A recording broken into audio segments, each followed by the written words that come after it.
Greetings, guys and girls, fellow gamers. My name is Games for Kickz, and welcome back to another Dune Awakening stream. We are going to check out Vermillius Gap today in a bit more detail and how to best run it. So we have a character here that for some reason shows up as 0, which is our Harkonnen babe, and she rushed through Hager Basin south as quickly as possible to get everything ready to go into Vermillius Gap. That was both a good and a bad thing. And we're going to get into that today a little bit before we get into Vermillius Gap. So anyway, welcome to the stream. I hope you guys are doing well. And yes, the next episode of 7 Days to Die, I still have to edit it. And it will probably be either tomorrow or Wednesday by the time it's out. But it is on the way. Okay, so we're here on my Harkonnen-looking character, I guess, and she, the what is it? The Airbender character, and we did pretty much everything, and very quickly. It took less than 2.5 hours, or 2 hours, to get actually ready to go to Vermillius Gap. However, the game has a terrible, terrible, terrible, terrible design right now. And that is, when you start the game marks you as a beginning character and basically locks you out of certain features. So, one of them, for example, being that if you go to your research, you have to complete the journey moving on, which only unlocks after you complete the beginning journey. So there's that. The other thing is that if you do not complete your beginning journey, you don't have contracts unlocked, because contracts unlock throughout the beginning journey. So yeah, sure, you can shoot straight from Vermillius Gap, but I'm not sure if going into Vermillius Gap solves this problem here. So if we never finish the beginner journey, we might get locked out of research. I have no idea, because the first Vermillius Gap journey entry is moving on, which only, I played it on another character, which only gets activated once you finish the beginner journey. It's an absolutely awful design. And I have to say, out of all the things that this game does so well, I'm surprised that this is such a terrible implementation. Because I can understand when you play your first character, they want to force you through these steps to introduce you to everything, and it made sense. The first time we played it made sense. But then you have speedrunners. Then you have all sorts of other people like me who love playing new characters. I actually enjoy the beginning of a game much more than the end game in a lot of games. World of Warcraft, I'm an alcoholic. I have about 20 alts nearly at max level. It's just, I enjoy the journey so much, yeah? But I don't want to play all the noob stuff in the beginning. I want to play how I want to play. And this, in the moment, until they fix that, is a forced journey that you cannot and should not ignore. Otherwise, you're gonna get yourselves into a little bit of problem. So, I just thought I mentioned that because I might not be the only one who likes to play new characters. And I would say naturally a lot of people ignore those journeys when they start a new character, because they go, yeah, I know. I don't want to craft this armor. It's inferior towards what I find in the beginning. Like, I mean, straight away when you start the game, you find a better weapon, you find better armor, you find Arn's armor set up in the mountains near the shipwreck. You find a better Stillsuit beside the trade outpost in one of the caves. There is literally no reason to craft most of this crap that you have to craft through the beginning journey, because it's all inferior towards anything else you find or can craft with the uniques that you find. So for alternative characters, for second characters, this makes 0 sense. And when you start a new character, you can actually say, I want to ignore the tutorial. And even with the tutorial ignored, you still have to do the beginner journeys. And I know they're working on it, so hopefully that will be coming. But if I looked at the test client, at the test realms patch notes, and it's not in there yet, so it might be a while. So in the moment, you have to do everything to get this beginner journey done. Otherwise, you're going to be screwed. So anyway, with that out of the way, we're going to have to quickly do certain things for the journey before we move into Vermillius Gap. But I actually want to ride over to Vermillius Gap first to see if it triggers, because that would be at least a little bit better if it triggers the moving on quest, or it automatically unlocks the research barrier. If it would do that, that would be great.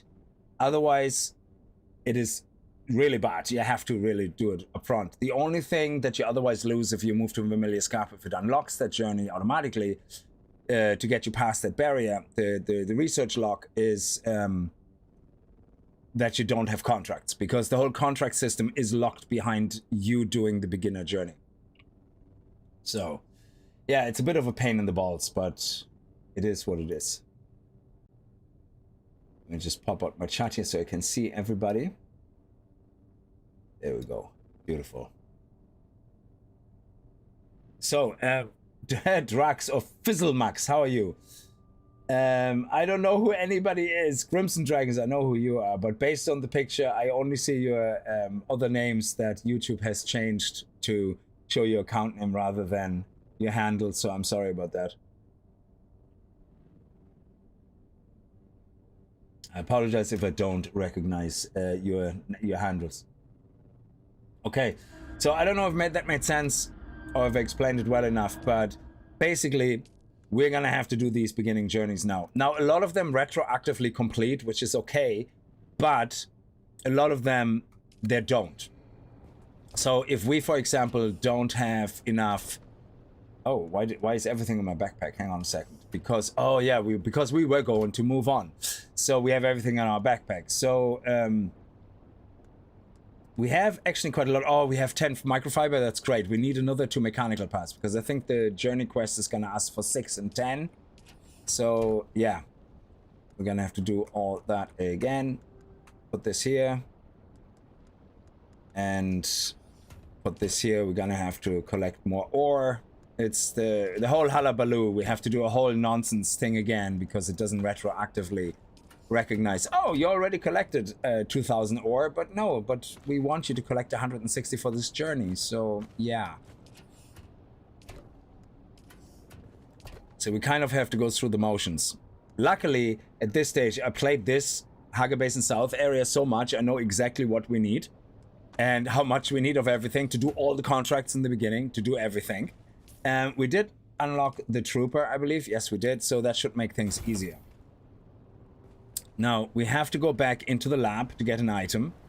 And we have to also... let me see. Did we unlock everything in the map at least? Yeah, okay. So there's going to be some things which are auto-unlocked. And other things where we have to collect more items now and get it done. So, track that. Craft a full set of makeshift clothing. Okay, can we do that? Makeshift clothing. Which is not that, it's this. So craft, craft, craft, craft. Wouldn't recommend crafting it in the beginning because, yeah, it gives you bonuses, but you don't need them. You literally don't need them. It's... Crafting this is, you know, it's not really that amazing.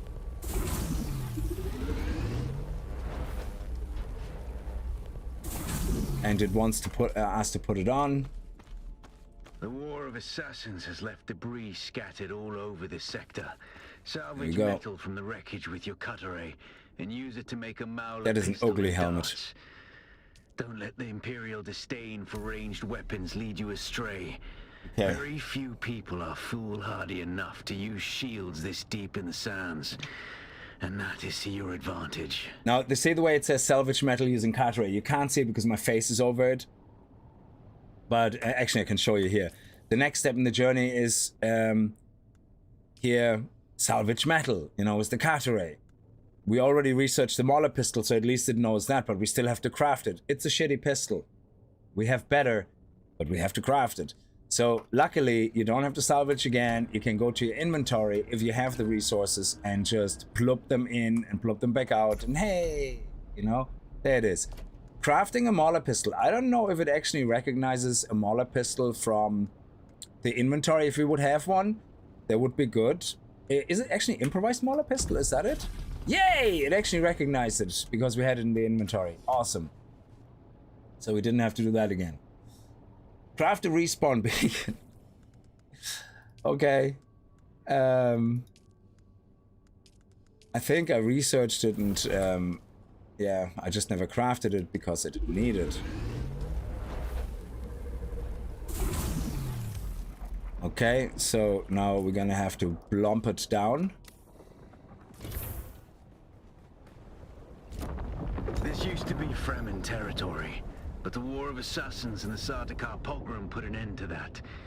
Now the sector is crawling with scavengers, fighting over the scraps of Imperium technology left in the wake of this so-called noble war. But that's to your advantage, off-worlder. Allow them to do the Research the binoculars, craft the binoculars again. Don't use them, don't need them. I don't even know if they have a purpose. Maybe in PvP, but I never really...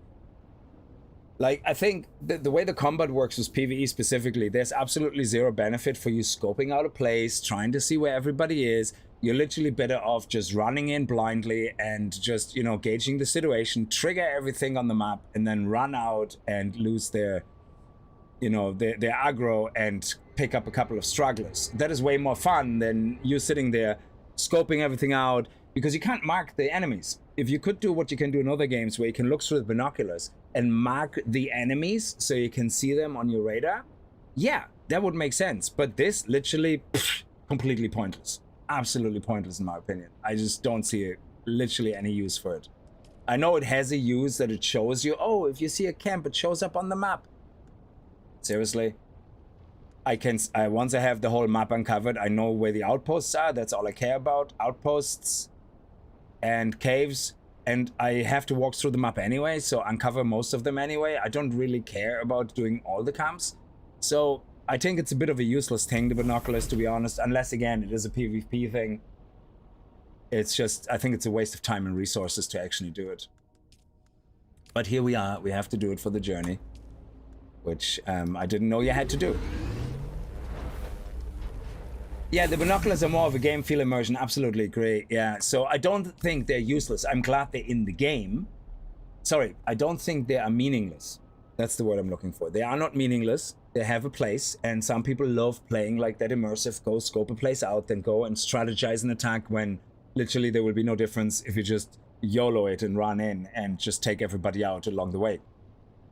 But it's great that it's there. I just think forcing it on people like that is like, meh. No, but anyway. So we have it. Now we have to equip it. We have it equipped here. Now we have to find a camp. Do I even know where there is a camp? I don't know. I think there is one somewhere here. Hey, we found a camp. Did it work? No. Okay. Oh, we actually have to. Okay. Okay. Oh, there's actually one behind me, I think. That's much closer.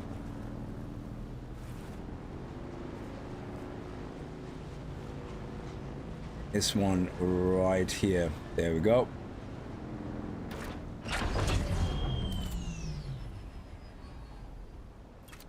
Oh, why are you not counting? So I can mark, but I can't multi-mark. So I can't say, hey, there's an enemy, ping. Yeah, hey, it worked, great. And now I remove the marker on the map. Now I have to go to the scavenger camp, use an ability, kill the scavenger.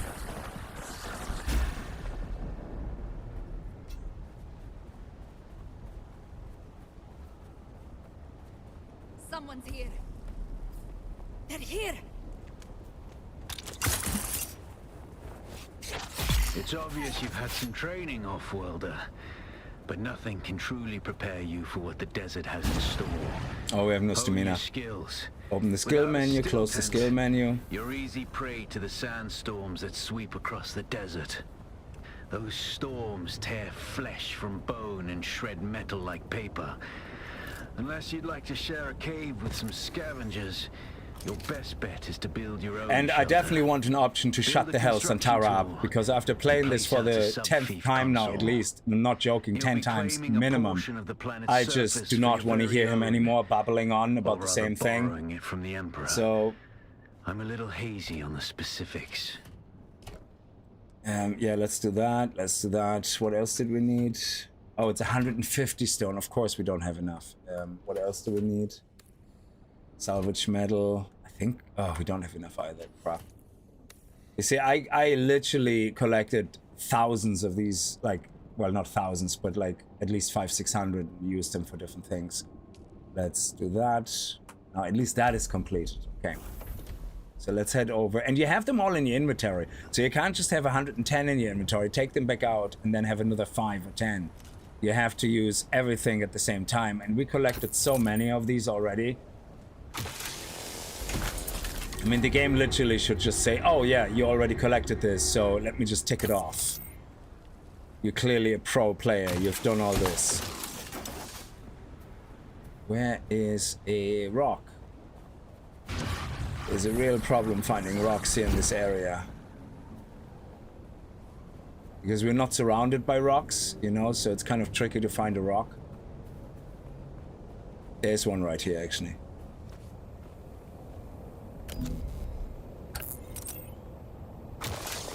The sub-thief console comes with an automatic shield system. Do that not will make keep me your place base a safe sub-thief from the console. sandstorms. Just keep the generator Okay, fueled. harvest plant The fiber, yeah. storms will tear at your walls. And it goes without saying, don't build on open sand. Seal your base, off-worlder. Maintain good water discipline. Give me the skip option. and it will Skip, keep you skip, alive. skip. You've done well licking flowers and sucking sap, but you need a consistent source of water. I nearly overthrown the Emperor, and you're making me source do out all here this is starter blood. nonsense again. Extract it, store it, refine it, and drink it. Raw if you're really desperate. And don't mind throwing up. Locate and skill a scavenger, because we Actually, just didn't don't just do that drink it, already. Extract unless you 1,000 really blood. have Oh, to. we did that already.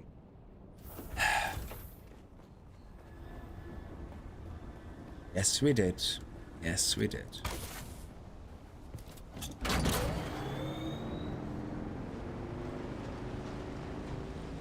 Is there another dude here? Or was he alone? Is he all alone? I think there's another one here somewhere. Somebody keeps shouting at me and shooting at me every time I come past a certain area here. I think there's another guy somewhere here.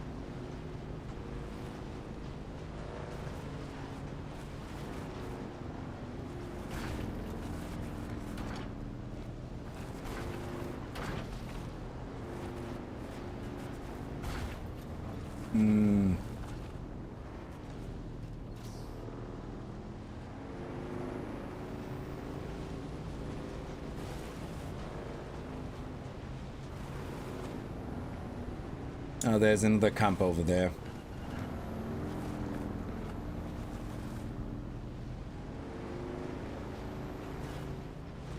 Oh, there's one over here as well. Ah, let's go up there. That's definitely one.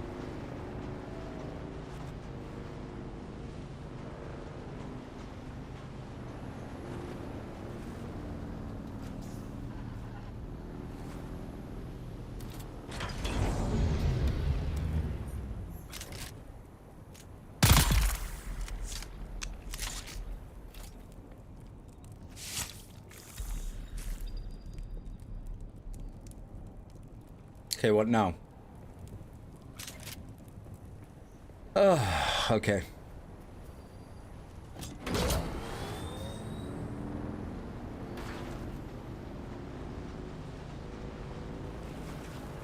You see, a blood purifier, I probably wouldn't even build one.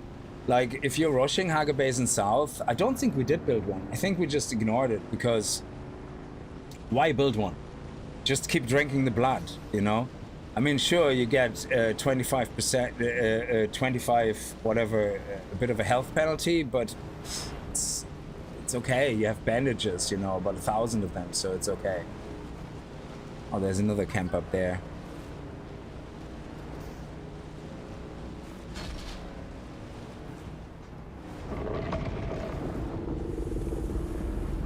It would be nice to see one of those worms eat the stupid guard ship, that would actually be so funny.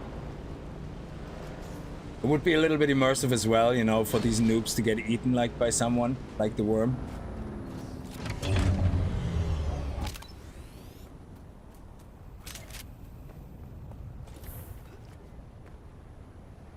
Okay, so let's have a look. We have the construction tools still equipped.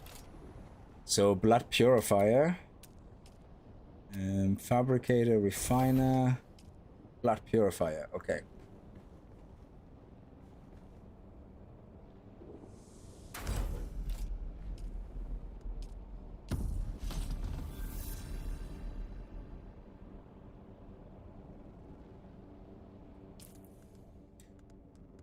Okay, we've done that. Now, echoes of the past. Locate. Okay, luckily, do not make me locate a cave. We have the resources here. Do not make me locate a cave. Please do not. Okay, good.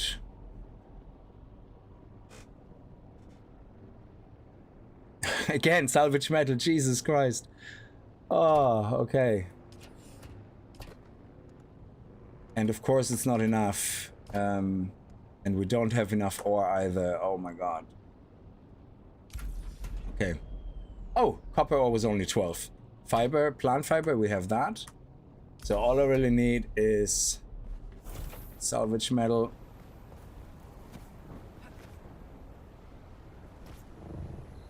Luckily these respawned.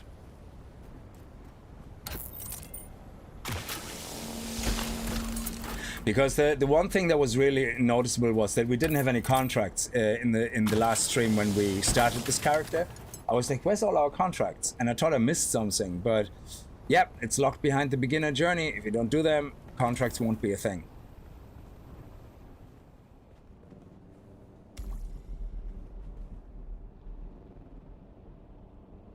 So the beginner journey is an absolute cock block if you don't understand that you have to do it, like I did with this character. Fabricate a complete scavenger stillsuit. Yeah, why? I don't want it, but I have to do it. And the worst part is it uses valuable resources that I don't want to waste on something like that. Where is it? Oh, it's here. Yeah. Okay. So it's wasting my microfiber sandwiches. They also made an update. I don't know if it's an update or not. If any of you is online currently playing your main character, can you test with the latest version you can craft of a stillsuit that only wearing the chest of the stillsuit still gives you water? Because the chest is the only thing you actually needed up to a couple of weeks ago. And but it seems that you now need 2 pieces, which is, if that is an intentional change, that's the biggest load of crap. Because the stillsuit stats are complete horseshit. Yeah? So there was 2 trails of thought. One is that the beginning stillsuit is bugged. Alongside the beginning stillsuit that you actually get from the Deckwap Gateway. The Deckwap Gateway has a whole stillsuit upgrade. Yeah?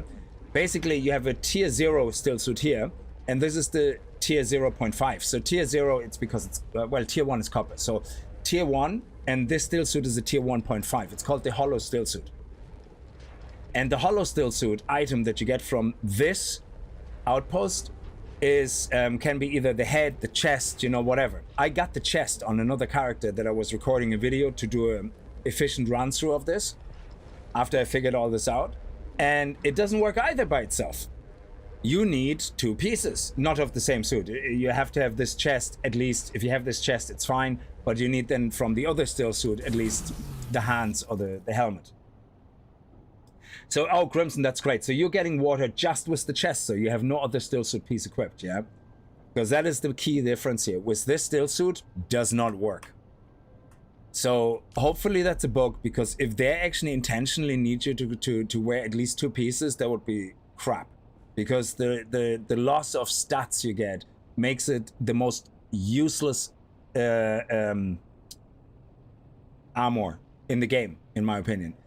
Because I used it twice in my whole life, yeah, gameplay life. I used it once when I learned the game and I crafted it because the game told me to.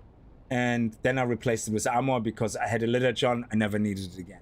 The other time was when we were, I think, in autumn or near autumn. There's like extreme heat. Yeah, when I started going into Eastern Wall and autumn, the heat is so intense that even when you're not burning up and you're just exposed to the sun every now and then, your water just drops. I think it was in autumn. The water drops. Holy shit. I mean, you're not even in the sun and it just keeps dropping. It's so, yeah, having a Stillsuit there kind of made a bit more sense. But at this stage, I had 3 litter johns on me and didn't need it. Yeah.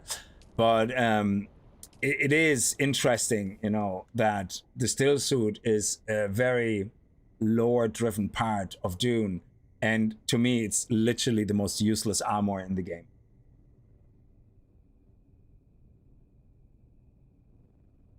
Oh, that's great, Crimson. Yeah. So it would be nice if they would have a combat version of this, where you could have a heavy chest that gives you all the perks of a heavy chest, or even and a light, and then can have the catch pocket on it. So that would make a lot more sense, that you could say, for example, take these 2 pieces and merge them. Give us a recipe where we can merge a Stillsuit with a light piece of armor, or a Stillsuit chest with a heavy piece of armor. Because by itself, it is such a huge loss in attributes, it literally makes no sense to exist. Besides lore, and that's it. I mean, maybe in the deep desert you need it, but we didn't need it. Like, autumn was the only ever place where I felt, oh, I could use it. Otherwise, I just litter johns, end of story. No need. And I have them in my loadout, so I don't even worry about them losing them when I go into PvP areas. But it's just not a thing. So we're gonna use the chest, and you can see the chest by itself won't charge. But we have to put the whole suit on, otherwise... Impressive, off-worlder. Just remember... Okay, so now I'm gonna remove all the other pieces again. The thigh pads just right. You'll be drinking your own liquefied feces, and that does not count as hydration. And you will see there will be no buildup of water. Well, at least there wasn't in the other character that I played through the first map pretty quickly. I know a place in your sector where we can meet. Let's refine ore. Device so you can figure out how to get there and join me. I actually have to refine more ore. Okay. We actually have to refine a lot more because we need to craft some more special stuff, I guess. Well, we don't really need to. So, I did a perfect run. When I say perfect run, I mean I had to do all the beginner journey stuff. I did every single contract here. And I did every single outpost. And I did that all in a video that I still have to finish editing. That is less than 35 minutes long. Because I edited it all together. And we had a perfect run. We did all the stuff here. There's a schematic here. There's a schematic here. Get them, boom, boom. This one is one of 3 schematics. The cat array actually turns out to be the most useless unique schematic to find in here, because you get a free cat array unique from a contract in this place, which is amazing. I mean, the proper unique cat array. The one that's like much stronger than the MK1 cat array, yeah? So the one we have here, laughable. It is not as strong as the one you get as a reward from the contract. And it's which is the same as the schematic. So when you find a schematic here, and at the cat array, it's useless because you get that for free.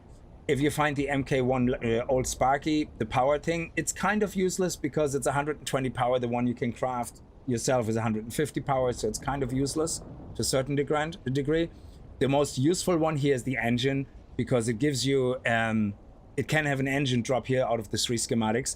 And that engine is an MK1 engine, so it's an MK 1.5 engine in that case, because it's buffed, and it drives 23 miles per hour faster than your default MK1 engine. And you put a booster on top of that, which you also get for free through one of the contracts. You're just going to be flying with over 100 kilometers an hour. You're going to literally take off nearly going to Vermillius camp. It's an absolute fantastic thing to have. So there's a lot of things where, you know, that I learned running this Hager Basin South about 10 times at this stage. But yeah, the video should be coming out this week, so hopefully you enjoy that. So that's why I want to start looking at Vermillius Gap now on stream, so I can formulate a plan on how we can play Vermillius Gap, because Vermillius Gap is a whole different beast, you know, because it has two areas. Do you do them together? Do you do them one after the other? Do you kind of mix and match different areas, especially if it comes to contracts, you know? Yeah, no. Anyway, travel to Criffin's Reach, pick up the first contract, and deliver required copper ore to contract port. I think now we can take everything with us to complete all the contracts, because after that, I think all the other contracts get unlocked. Okay, so we're gonna do that. But first, we're gonna have to run through the lab again. And we actually have to run through the shipwreck as well, because we need microfiber, 10 and 6 of the other ones, I think. So we need to run through them. Let me just dump everything here. Oh, I want to wear these actually, so I don't want to. Yeah, Stillsuit, you see, still no water. It's not working. But if I do this now, give it a few seconds, and you're gonna see the first water. I don't know if you have to move or not. I have no idea. I think you pretty much can stand still, but you will see now a tiny little line on the left probably popping up. We can actually drink some water from here, I guess. Put the rest of the blood in. There we go. Shouldn't take too long for the first sliver to show up. I think it's a time thing. I don't think it has to do with the sun or being out in the sun or anything. I don't think so. Yeah, there you go. On the bottom left, tiniest sliver now. It doesn't even show up there yet. If we hold F, will I be able to drink it? No, it's not. No, it's not there yet. I'm just imagining it. But anyway, you need the two pieces. Otherwise, it will not work. And this seems to happen only with the scavenger Stillsuit and with the hollow Stillsuit you find here in the Deep Gap Gateway schematics. Yeah, it still takes some time, but yeah, anyway. So I have the trousers here, which is amazing, so we're gonna keep them. We're not gonna use this in the first place, either way we're not. So we're gonna take that off, put this back on, and put this back on, and this back on. Okay, let's put this away. And I think that's really all we need. Put this away as well.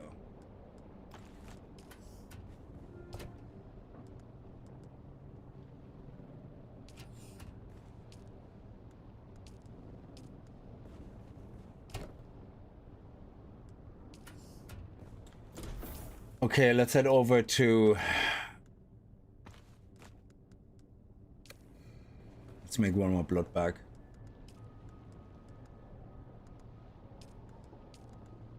Because we do have the knife, don't we? Yeah, the drinker. And Hans mentions so this should be a fast run.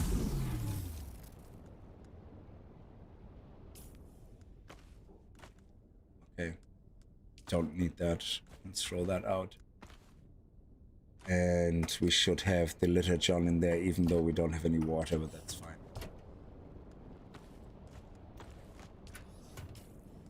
Okay.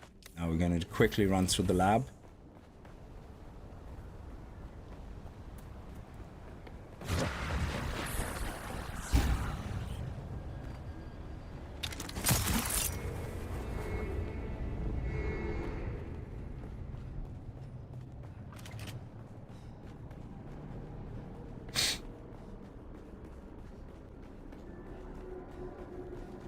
Oh, you took it off and on again and it doesn't work anymore? Oh my god, they actually did a stealth. Oh man, it's the shittiest thing. If they did that on purpose, it's the shittiest update. Making the Stillsuit having to use two pieces, it actually implies that the Stillsuit has a lot of value compared to other armor, which it doesn't. In my opinion, it doesn't. There's some people who swear by it and go, I wouldn't step out of the house without a Stillsuit piece. But now, well, guess what? You have to wear two pieces. It's just stupid. I think the Stillsuit should be a fun thing that you can even merge onto another piece of armor. It shouldn't be such a central, either or piece of equipment. It just doesn't make sense.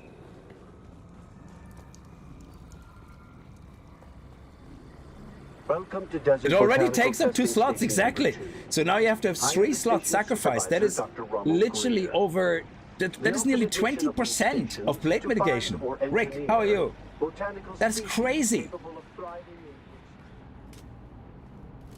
Oh, somebody just run through here? Okay, if I don't have to kill anybody, I'm happy.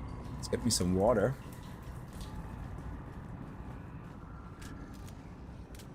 Okay. No problemo. I'm gonna take all the loot though.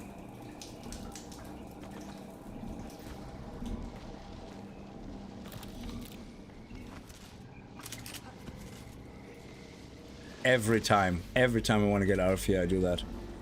Horrible, horrible jump.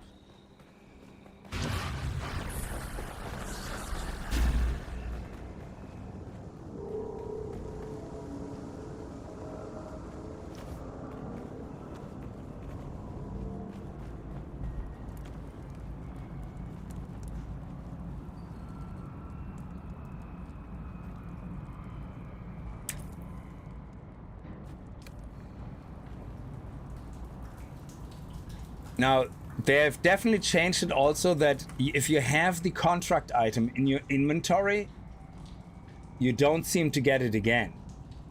So this one here used to has the poison snooper in it, and I think that's great. I even noticed that I think after I handed it in, I didn't get it anymore. Which is a great upgrade, because I keep adding automatically picking up contract items I already completed as well. So if that was the full upgrade, that's awesome. I totally love it. Not being able to multiple times pick it up. Now, if I don't think I can even delete it. If I go here, I can destroy the item. So maybe if it's in my inventory, I can see it, and if I destroyed it, I can't see it. Maybe that's the way it is. Because obviously it wouldn't make sense to lock yourself accidentally out from the contract.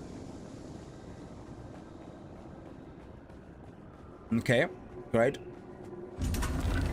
Now we can actually see if we get it, because the plantologist item, I had it picked up and I completed the plantologist quest. Let's see if we get the items though. We do. So it's only not loading this in if you have it already in your inventory. That's actually pretty cool. I like that.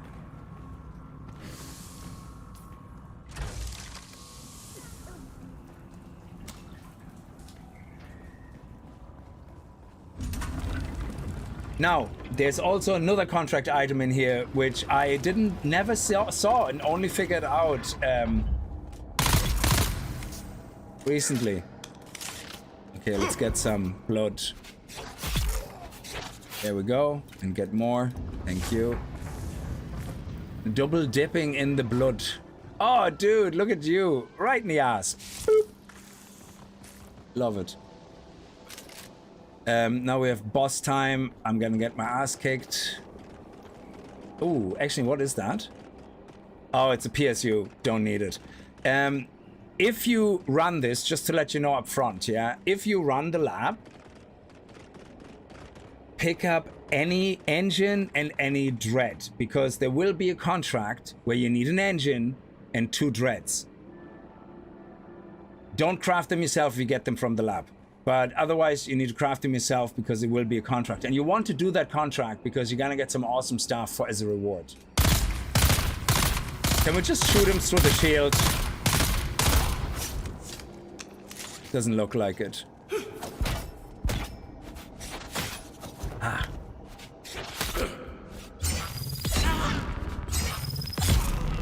Okay, good. Don't need that. Take me that, take me that, give me that. Okay. Now, how many times have you gone through this room and not seen this box here? Honestly, I have done this room probably 20 times at this stage, yeah? 2 or 3 times on each character I played. And I've never, ever came across this. And this is for the quest that you get in the trade post, which is asking you to go to the lab and pick up a mysterious set of vials. Never picked it up, never seen it, ever. It is kind of really well disguised. You see it now, but it blends in so perfectly.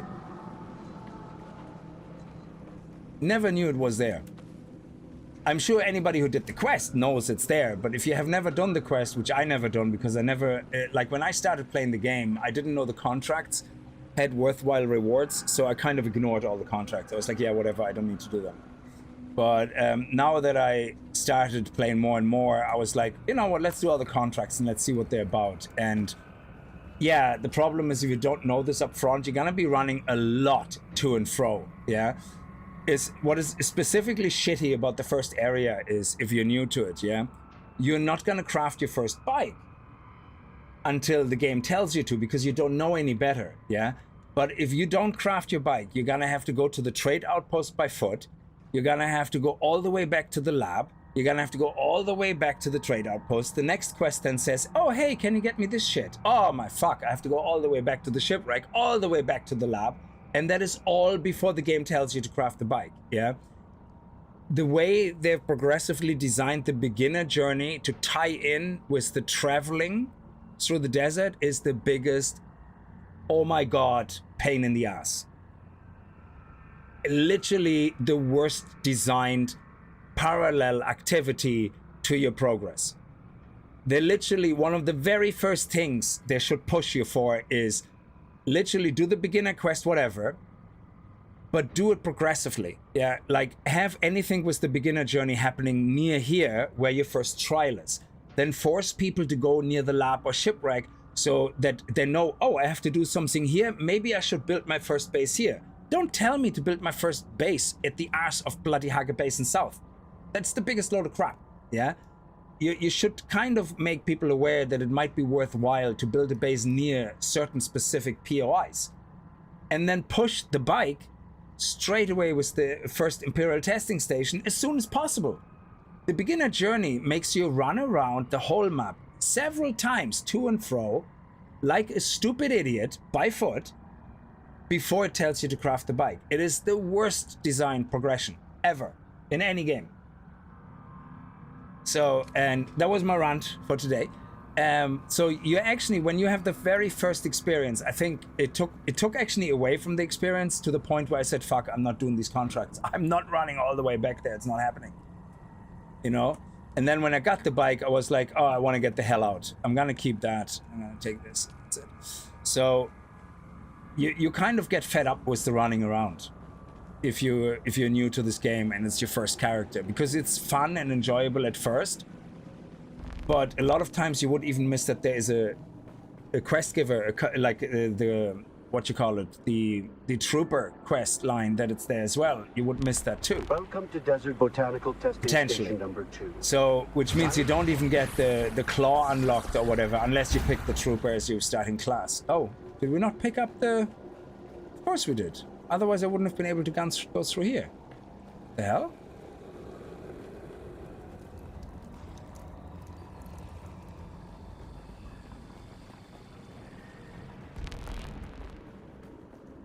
What? We picked up the yellow because otherwise we couldn't do that. We picked up the blue. Like, we did pick up this one. What?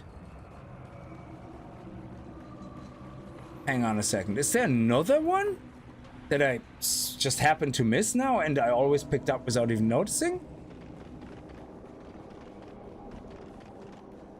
Hang on. Is there one in here that I missed?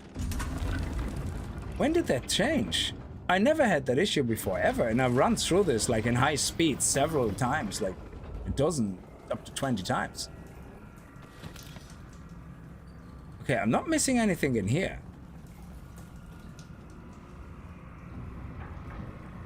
What?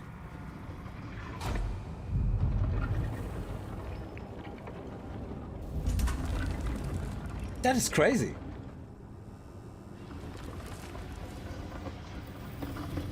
Oh, it's down there. Yes, sorry, I was too busy waffling. That's my bad. Sorry, it's down here. Oh, I thought they changed something. I got paranoid there for a second. That's the one. Yeah, because I was like, we always picked up 3. In my head, I did it because I did it so many times. I didn't even miss it. Yeah, okay, fair enough. Idiot move. Oh, you can't turn tight corners when you're sprinting like that. Just gave myself a heart attack. I was like, I thought, I actually do a lot of these things now subconsciously at the stage where I don't even notice anymore if I do them or not. Because I just do them. Station Supervisor Dr. Ronald Greer.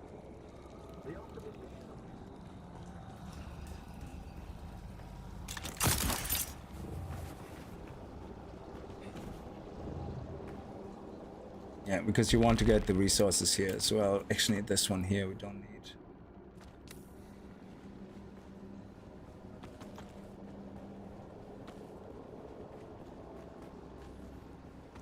Okay, because we do need to craft 2 more dreads. We need them for the quest. That's why I wanted to get in here, and I wanted to pick up the vials from here as well. So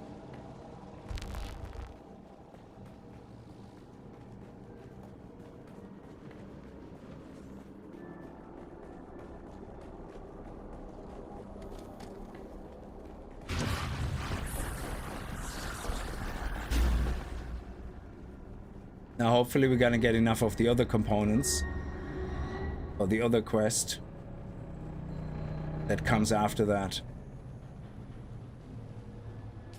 So I think it's the wreck of the Alkean. That is where, you see, what is also very shitty is it wants you to go first to the trade post, and then it sends you all the way to the wreck to get resources and to craft the guns that you don't want. And it's just so painful.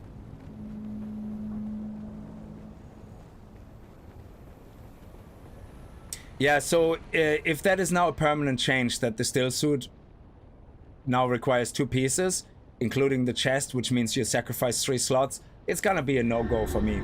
No matter how many characters I create, I will never, ever, ever put a Stillsuit on again. It's just not worth it.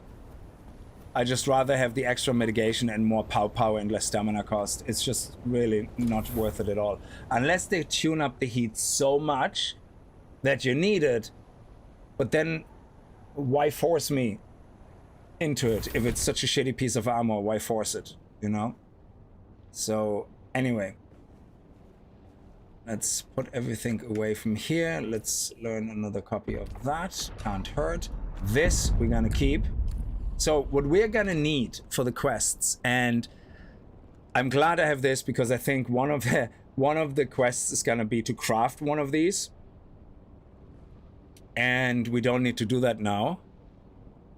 So if we keep this in our inventory,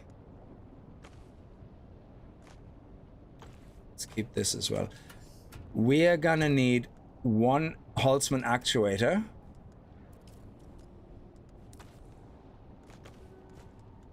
We're gonna need 3 of those. We're gonna need 3 of those. We want to take all of these with us because I think we need 10 of those and 6 of those, or the other way around, because it wants you to craft this. Oh yeah, and what it also wants you to do, of course, I completely forgot about that, is to craft a full set of scavenger armor. So if we craft that now and carry it with us, that should help. Then we don't need to do that whole run around, because otherwise we need to go back here and craft the damn thing. So scavenger pants, I hope I have enough resources. Scavenger pants, and of course I don't. Copper, that's okay. Copper we can get very easily here. Oh, where's my copper node? It's over here.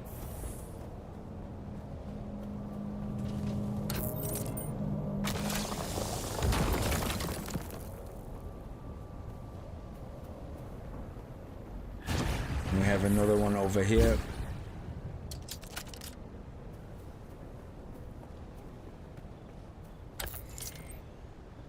So I think in the moment, speedrunning this game is such a pain in the butt because of the journey that you have to complete it. It makes it completely unfeasible. Now, there still is a perfect way of doing it. So what you want to do is make sure you spawn here or here, yeah, beside the center.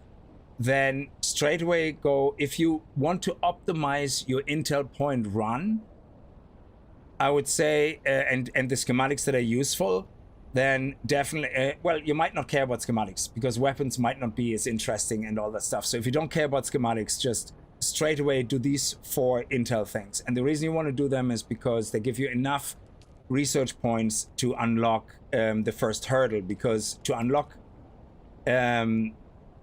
things beyond like the vehicle backup tool and everything, you need to spend 19 research points in the research tree, and you don't get 19 points very quickly just through leveling. It's just not happening. So you do need, I think, all 4 camps minimum. So I would say definitely you might get away with 3, but then again, if you don't level because you're doing a faster progress, you might be short, because I found if I don't do all 4, I usually end up with 2 points short. I can unlock the 19, but then I can't unlock the next thing that I need, like the vehicle backup tool. Yeah. So I would say definitely do these 4 outposts, do the first trial, then go across, build your first base, then focus on the beginner journeys until you get this stupid journey popping up that asks you to go to the trade post. Once you have this, I think now you can do everything else, because you can collect all the items you need for all the consecutive journeys, I think. But you have to have them on you, yeah? So the next thing you need then is run through wreck of Alcon, whatever, Alcyon, the wreck. Make sure you have at least 10 plant fiber and 10 microflora and 6 mechanical parts. I think that's the number. We see it in a second. If you need more intel, do this intel. Otherwise, ignore it. Just sub straight across, sub back, do the lab, or actually before you do the shipwreck, do the lab, craft your sand bike. Make sure you pick up an extra engine, 2 dreads. If you don't get them in the lab, make sure you have enough capacitors and iron or copper ore to craft whatever you're missing, either both dreads or the engine. Then head over here, get, like I said, the minimum 10-6. Don't bring them back. The tricky part here now is that you might need to run this twice, because you won't get enough resources to have them on you and pre-craft the scavenger set. So basically what this wants you to do, and it does it over 2 completely separate journeys, which is the biggest pain in the ass, or journey sanctions, yeah? It wants you first to have the 2 green components in your inventory, and then it ticks it off and moves to the next objective. And the next objective is to craft a full scavenger set and to craft the Karpov gun. The gun you can find, you get it. You can find some of the scavenger sets also in the shipwreck, but I think it will be very tricky to have a full set of scavenger suit here, even the ones you find, including the ones you find, have the Karpov here and have 10-6 resources, because you're gonna need all of that for you to be able to tick through the journey. You're gonna need 3 here for the contracts. You're gonna need 1 for contract. You're gonna need 40 ore for this contract here. The deliver required copper ore is gonna be 40 ore, so you need that in your pocket as well. And you're gonna need the plant fiber stuff and the crafted. So we're gonna have to go to the shipwreck now to do that again. Pain in the ass.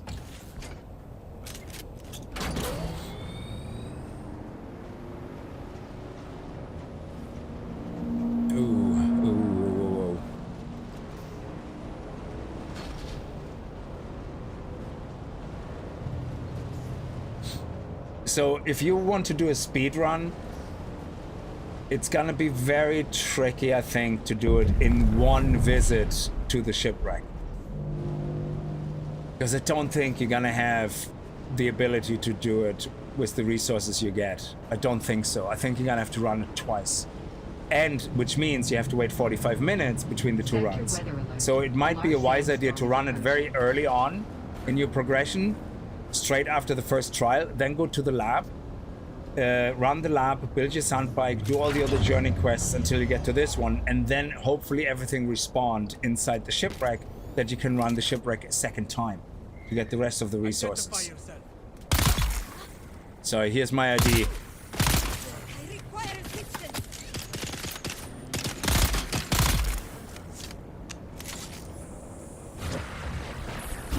Identified. Enemy found. Where's everybody?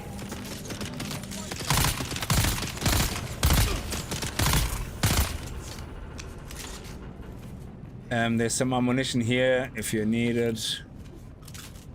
So yeah, planning the speedruns for Hagerbasin South, I think, was tricky. Someone said something or they're dead. Yeah, exactly. Yeah.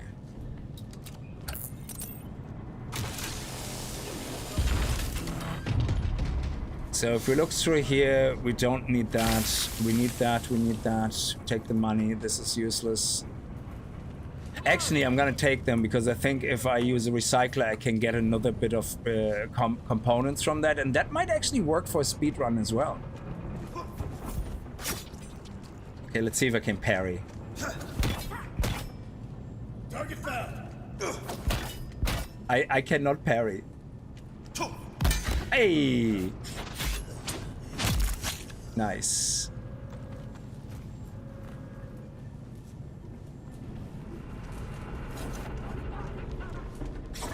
Oh, he just ignored me. I really feel insulted.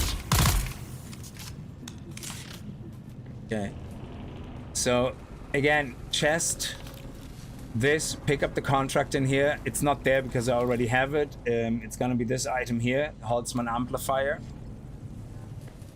There's no other chest in here, so straight in here. There's some guy here. Not all the time, sometimes he's not there.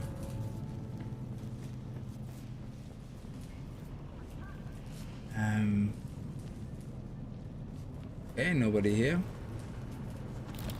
Right.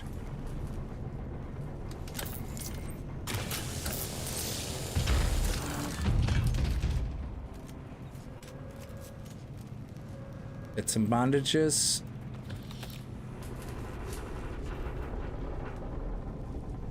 Get some ammunition. Take out the guy in here.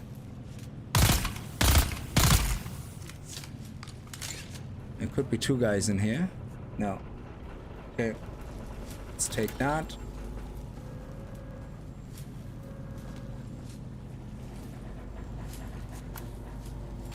Now, the video I made where I'm completing Hagerbasin South, I didn't do it for speedrun, I did it for completion, which means I went to every single intel, got all the intels, and I got every single schematic that you can get. Well, every single point schematic chest you can find. I obviously, if a schematic chest can give you like more than one, like, you know, the one for the Arn's armor, you can actually get the whole set of armor if you go every 45 minutes. Obviously, I didn't do that. Well, in the game, I actually spent a lot of time doing other things, so there was twice scenarios where the time was up, so I went to visit it. So I ended up with 3 Arn's sets, absolutely amazing. 3 pieces of this. Mwah, statistically, like the stats are just beautiful on that. Okay, so let's see how much we have. We can spend 14, we can spend, I think, 9, but I would keep I would probably keep 10 just to be on the safe side, and then we can scrap this. We have to keep the Karpov, and we can scrap the second Karpov, and we gotta keep the glove actually. So we scrap this and we scrap this, and we keep this glove so we don't have to craft another piece, and we'll see if that is enough. That would be pretty sweet. There's also a lot of ore around here, so we might as well just fill ourselves up on copper so that we can craft the rest of the items that we need for the journey.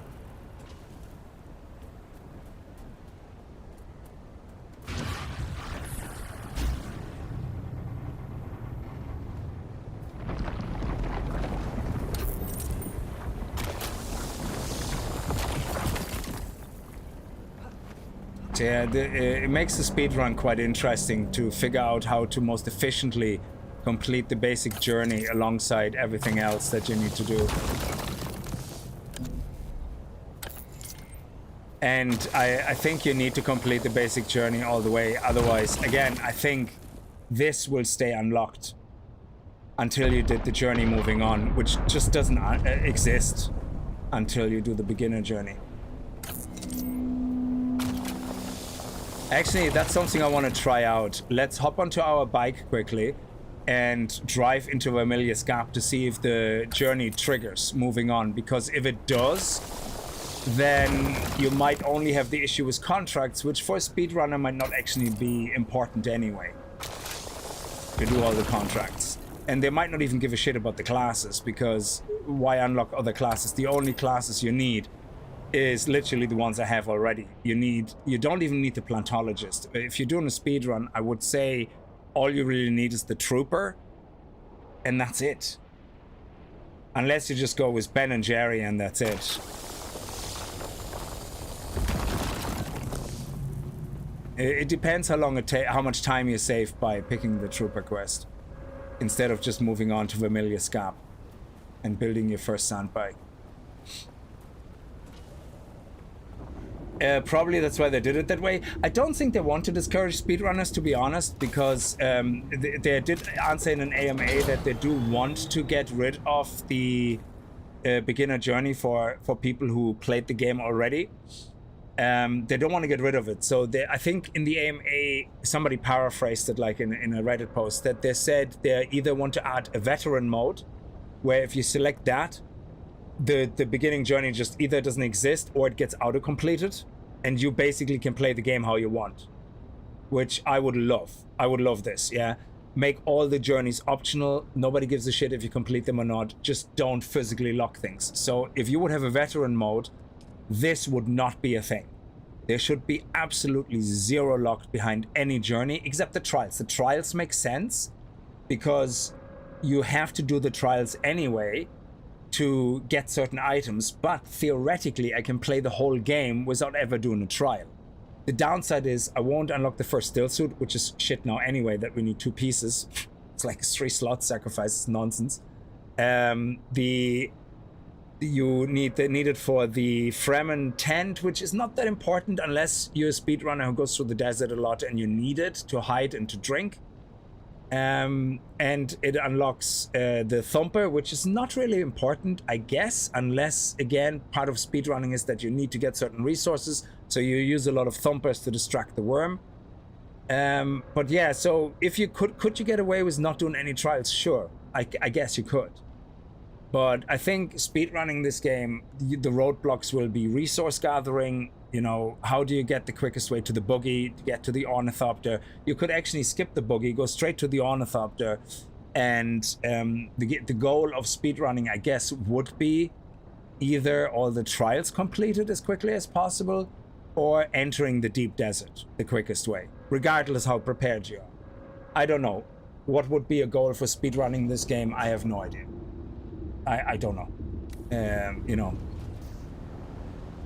So, but let's really quickly head over to Vermillius Gap, which I think we can do from here.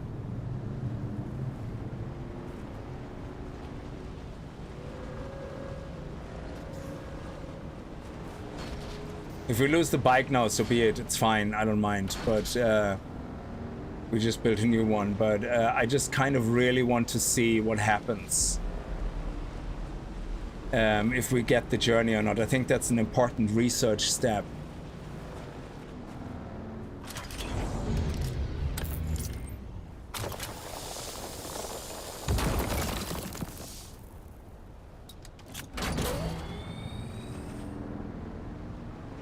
So we're going across here because I think from here to here it's short. Oh, I can see something there.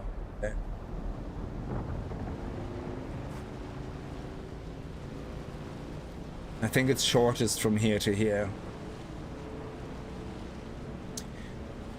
This also the caves where you have to kill everything for the trooper. You have to go back here anyway. So if your completion is like what I did with my first character, the reason on the character in the video that's coming out this week I didn't do this first and then go here is simply because I wanted the trooper quest, and the trooper quest has you go over here anyway to kill everybody. So either you're gonna do all this straight up and then go back again anyway, you know, to do the trooper quest. But if there is a way of doing all this first, doing all the contracts, unlocking the reward for the bike hand-in, which is at the end of the ship of the wrecking ball or wrecking crew quest chain, which gives you then a booster, then there could be an argument made, yeah, do all this first, make sure you have all that shit on you, complete all the quests, do the shipwreck quest completed, then take the trooper quest here, and then shoop, with the booster you're gonna be much faster doing everything else. So that would be worth investigating, to be honest. If that's... Oof. Is this the fastest? I think so. Okay, let's go. Let's hope it works out.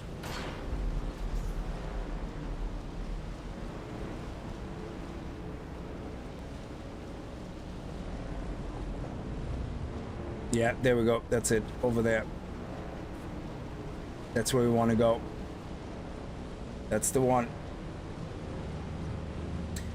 So technically we should be okay because the worm hasn't shown its face yet, and I think the worm always pops up first like that before he prepares to rush at you. So we still have some time, and I think we're okay because he's still not rushing for us.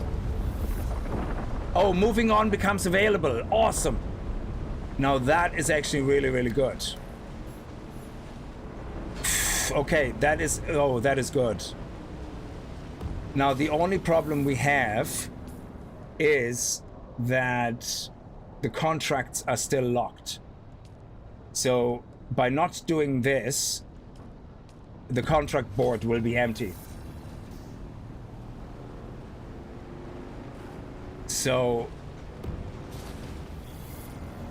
but this is good. I like this.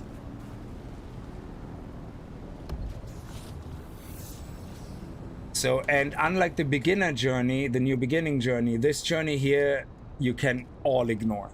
And a lot of them don't make sense to me anyway, because, yeah, sure, these ones will autocomplete, yeah? But say, for example, I found a better cut array, which I can. So if I'm here in this area and go here, I have a chance of getting a cut array MK 1.5 in that case, which is better. I can also get that as a quest reward from doing contracts here. Why would I craft an inferior product just to complete a journey? So a lot of these journeys, I think they're gonna have to revisit and make them more dynamic. Like this one here shouldn't give a shit about what version of the cut array you craft. It should just basically say MK1 or higher or better. So if you find the MK 1.5, it should just auto tick this and say, well, you can get ore with iron ore with it, so yeah, that's fine. Don't worry about it. Yeah. The shield, yeah, sure. What happens if I find a shield though? What happens if I find an MK3 shield? It's still gonna force me to research and craft an MK2 shield. It's complete nonsense. A lot of these should definitely work in a way that anything superior that you have should count. The one that asks you to put in, I think, here, a standard sword. What happens if I find a better sword or knife already than a standard sword? Why the hell would I waste my resources to craft a standard sword? So these journeys, they're terrible for the most part. Absolutely terrible. Standard GRDA. For 200 experience, why would I waste building a shotgun if I don't care about shotguns? But it blocks me from all the other ones. Yeah, so I can make the disruptor, but I can't complete this quest because I'm refusing to craft a shotgun. So I think it's good that you can ignore them, but I think also they should be made a little bit more worthwhile. You know, maybe change them and around so that it's not just as cheap as, oh, craft this MK1 version, craft this MK2 version, but basically just craft any shotgun, kill 15 people. Craft any disruptor, kill 15 people. Because then it doesn't matter, you know, if you have an MK3 or an MK1. Let's head over here from this point. This is the perfect point, actually. To over here. And then we're gonna go back.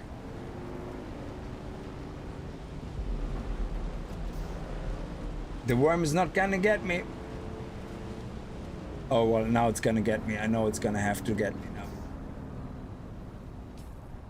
Okay. We're gonna head over here.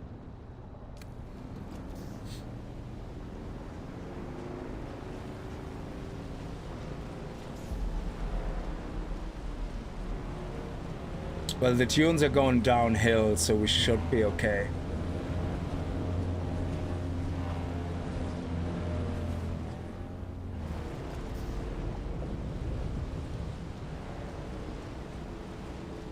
Yeah, so you can find them in loot sometimes. That's good. Oh, I completely went the wrong way. Shit. I'm actually... Oh, shit. Oh, shit. Okay. No, we're gonna make it. We're okay. We're okay. We're okay. Bam, ba-dam, ba-dam, bam, bam, bam.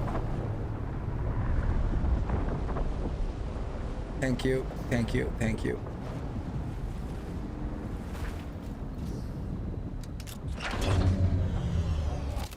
I just want to quickly get up here again for a second.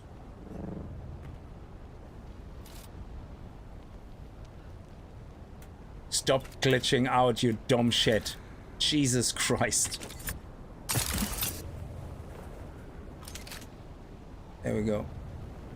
Let's go to this chest again, see if we get another piece of the Arns set. My favorite chest in the game. Yes, awesome.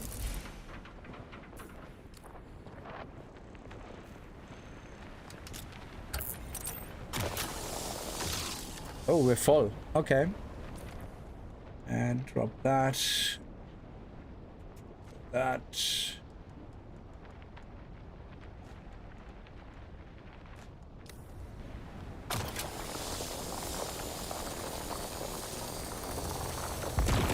There we go. Nice. Okay.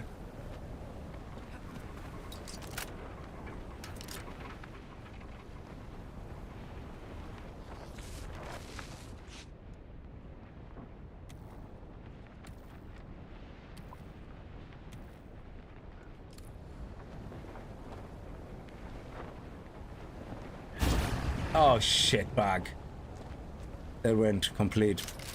Hits up.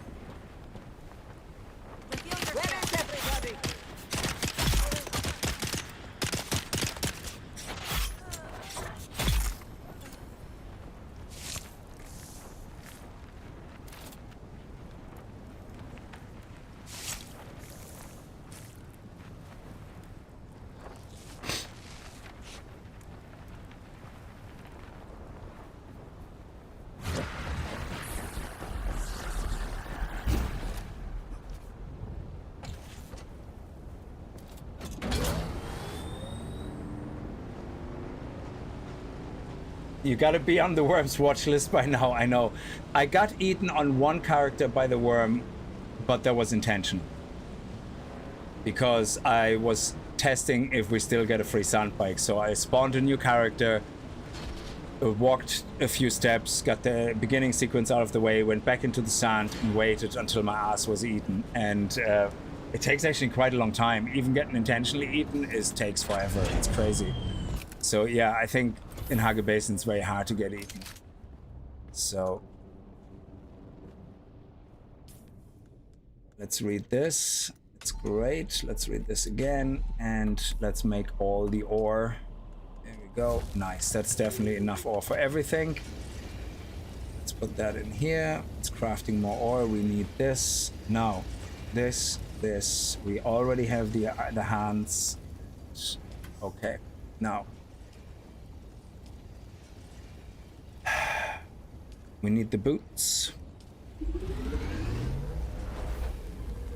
We need the hut. We need the pants. Just have to wait for the copper ore to craft. Oh, we already did the pants. That's good. Okay. Now we have hands, boot, pants. Hands, boot, pants. Hands, boots, hands, this, and then we just need the chest. And we still have enough pieces left. Good. The Karpov we don't need to craft if it allows us to use the one we found, which saves us a lot of hassle, which is great. Okay, so, and now the chest, yeah.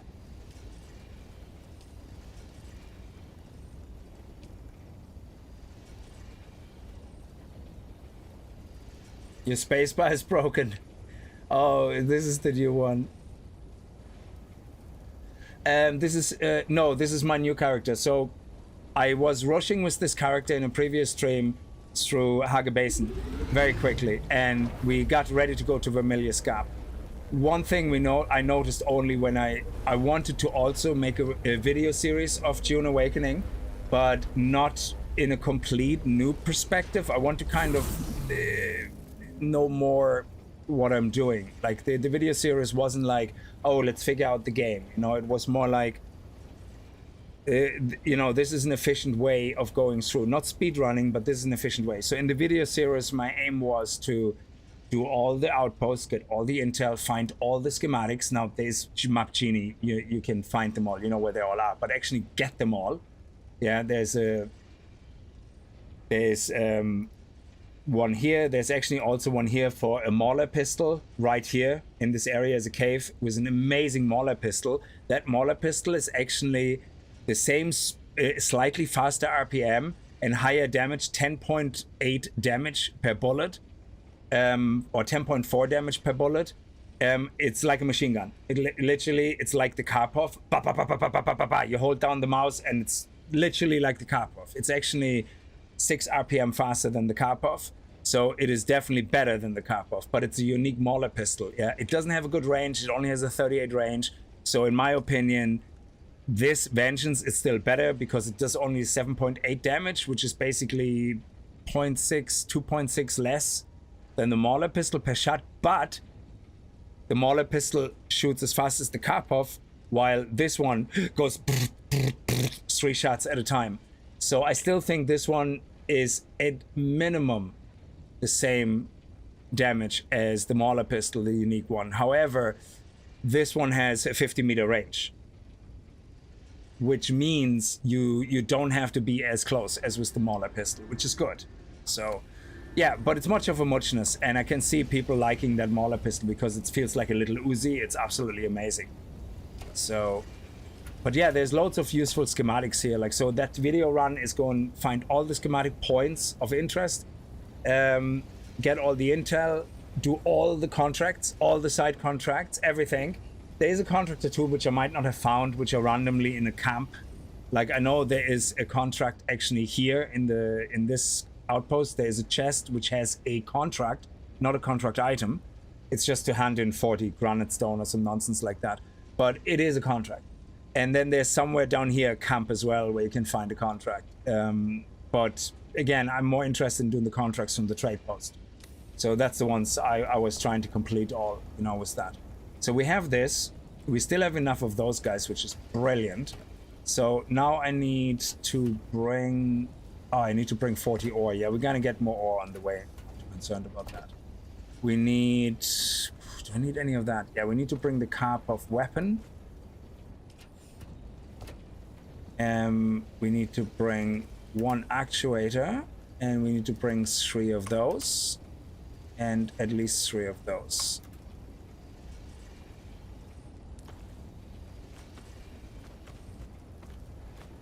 And I think that's it. I don't know if we need money for traveling somewhere. I don't think so. But I bring it anyway, just in case.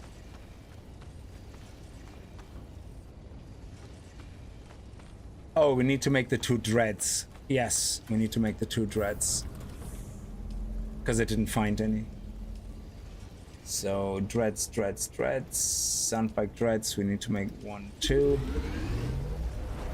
And they only take servox. If you have to craft the extra engine, it takes particle capacitors. So make sure you do craft your sandbike first, then craft the 2 treads in the engine before you craft any of this. And we might actually craft the boots. Can we? I think we can. Yeah, let's do that. Awesome. That means we can get rid of these shitty boots.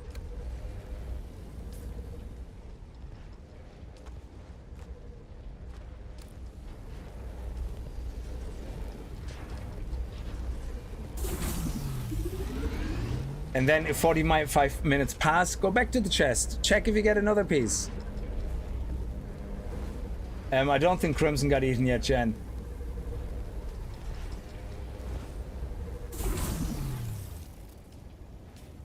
So yeah, Rick, the reason we have to do all this, I didn't finish that sentence earlier, is because contracts are locked behind finishing the beginner journey. If you don't finish the beginner journey down here, you're not gonna unlock contracts. And well, you don't have to finish it. I think it's enough to do the next part of it here. This one, because this actually unlocks scrap metal. This actually unlocks the contract board by doing that contract. So I think if you do at least this, you'll be fine. You might not need to do the rest, because as we just discovered, the research block that asks you to do the moving on journey actually gets added after you finish the beginner journey, but also if you just go to Vermillius Gap. So we might only just need to unlock the contracts and then here. But for speedrun, this wouldn't matter anyway, I think, because they just go on to the next area. They don't care about the journeys, about the contracts too much anyway. Constructor, interact with subweave, open the map, abandon your base in Hugger Basin, yeah. So you have to complete this. So unless you abandon your base in Hugger Basin through the map, this won't work. Yeah, you won't get this unlocked. So you have to do that part. Yeah, is everything finished crafting? Yes, okay. So let's put the boots on, nice. I love that set. That whole armor set is just so brilliant because it has all the heavy armor stats with the light armor benefits and none of the penalties. So I think it definitely is worth it in your run of Hugger Basin South to go to this as early as possible, and every 45 minutes, when 45 minutes up, go back again, go back again, go back again, and see. Now, there is no dust, so every time you go back there, you might have to every now and then quickly run through the shipwreck to get the dust, you know. I think the shipwreck is faster than the lab, so I would say rerun the shipwreck every single time you go there after the reset, because then the chests are also reset. So let's see if we have everything. I think we do.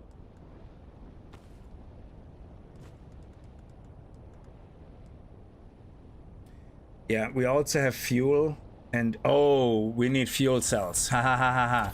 That's another thing. We need fuel cells because I think part of the journeys is then to collect 25 fuel cells. I don't know if that's something we already did or that still comes up, so I'm gonna take those fuel cells with me just in case.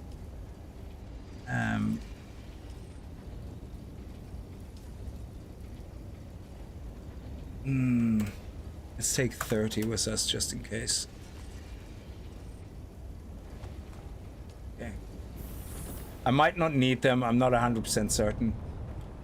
And we're also gonna have to disassemble then our bike, refuel it, reassemble it, all that nonsense.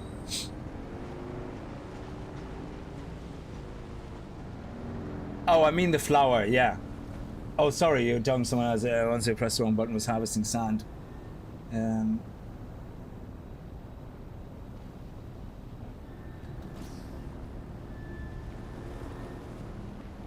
So hopefully we have everything on us now. It would be great if I don't have to go back to my base to do anything.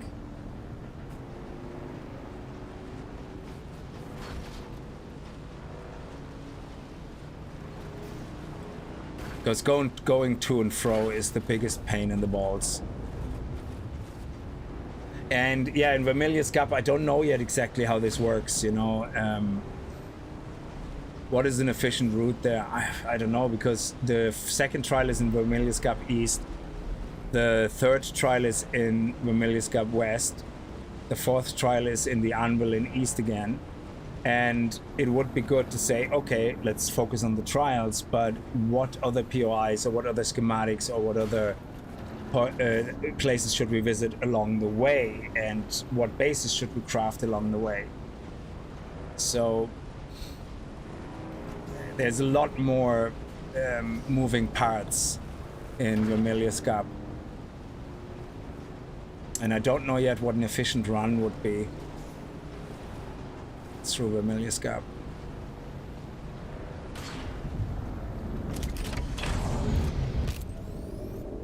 Alas, Offworlder, it seems my fame precedes. Oh, did we get the ore? We here, didn't get the ore. at Shit. the Hang on, I have to arse get end of the ore. Hagger Basin. Your Emperor's lackey, Count Fenring, has put an obscene bounty on my head. Okay, just don't. And Oh, that I'm was a flattered waste. to be Thank his you very great much. boogeyman. The added attention is making life complicated. Take a look around. There's a contract on the board that might interest you, but be careful. Civilized men are not to be trusted. We need 40. That's one rock. And while we're over here, let me show you the other chest quickly. It's sitting right here in this cave. The best way is just from the top, I guess. There, this way. Or can we get through here? Maybe? I think so. Yes, here it is. So you just go across. The steps are here, and then you drop down. And this is a great chest. There's no, I don't think there's any enemies in there, just loads of fire traps. So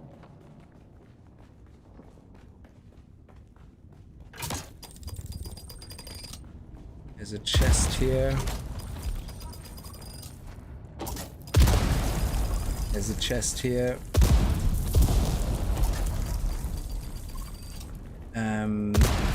Then you have to go up here.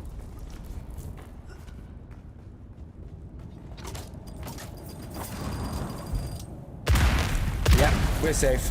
Okay, and there's a chest in here now, which has a lot of goodies in there. I mean, this chest, every time I looted it so far, had 2 Litter Johns in it and the Way of the Fallen. That is some beast of a Mauler pistol. It literally is. This is slightly better than the green Karpov. It is better than this. It does 10.4 damage or something. It has a 339 RPM or 369 RPM. A clip size of 24, 21, 20 something or 20. And effective range is only 38 or something. But still, holy shit, man. It's automatic as well. So it's like a little Uzi. It's brilliant. And that's it. So definitely a good gun to find. And it always has this gun in it. So you never ever go into this cave and find a different schematic. Oh, this is why I love starting over. I love rushing certain things. Yeah, so in the moment I'm trying to do a kind of completion rush kind of thing. Where I like I said earlier, I do all the outposts. The video is coming out probably end of the week, and I do a complete Haga Basin run in a 33 minute video. There's not much to show when you do the outposts. You basically just say, well, there's an outpost here. It has a schematic. This is what you find here. I don't know all the schematics now. Map Genie is great for showing alternative recipes, but it doesn't do that for all of them. So sometimes you don't know how many variations you have or something, you know? So, oh yeah, and this outpost here has the upgraded Stillsuit, the MK 1.5. It's called the Hollow Suit, but it has just more armor. It's the same as the Stillsuit you get here, except the orange Stillsuit has 48 armor and the Hollow one has 138 armor. So it's a really nice upgrade if you care about Stillsuits.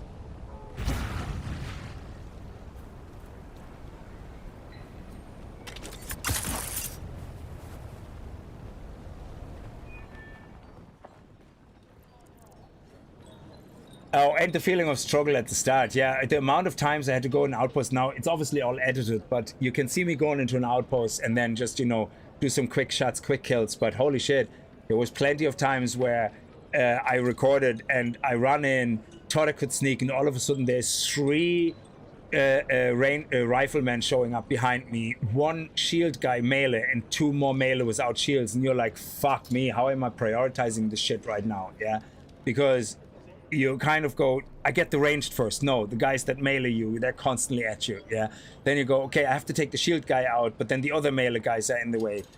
It is a real clusterfuck of a scenario. But it can be a lot of fun, you know, just running into a camp and just YOLOing it. It's a hell of a lot of fun. So we're gonna take this contract. So unless you do this, I don't think any other contract unlocks. Yeah, so you have to do this. And luckily on my first character, I did do this. I just didn't do any consecutive contract. And I think that's it. You don't need to do the rest. Now, I do have everything with me, I think. You're I going have to find, I have the Off-worlder, Holtzman that with me, Arrakis I is think. a planet of unique opportunity. Yes, No I former have prisoner would these ever guys have on me. access to the military technology of the great houses. Imagine But you with don't have that war, on you.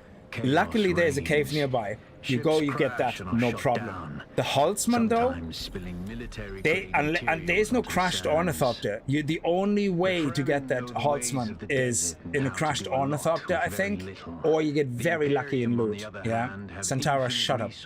And this is a place where an Ornithopter crash landed, and I.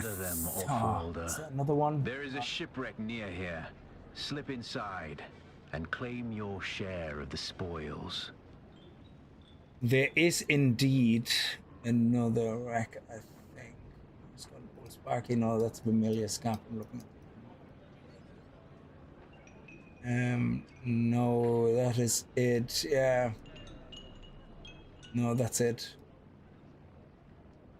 There's another.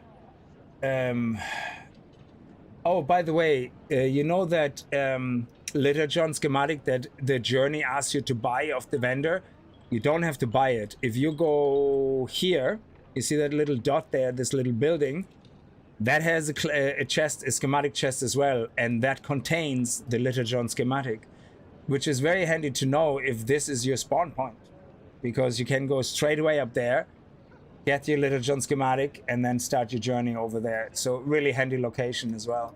Yeah, I don't think there's another I think there's another Ornithopter crashed in the sand here, maybe. It could be right here, so, or here, one of the sides, I don't remember. And that should get you the Holtzman actuator. But otherwise you have to run all the way back and back here.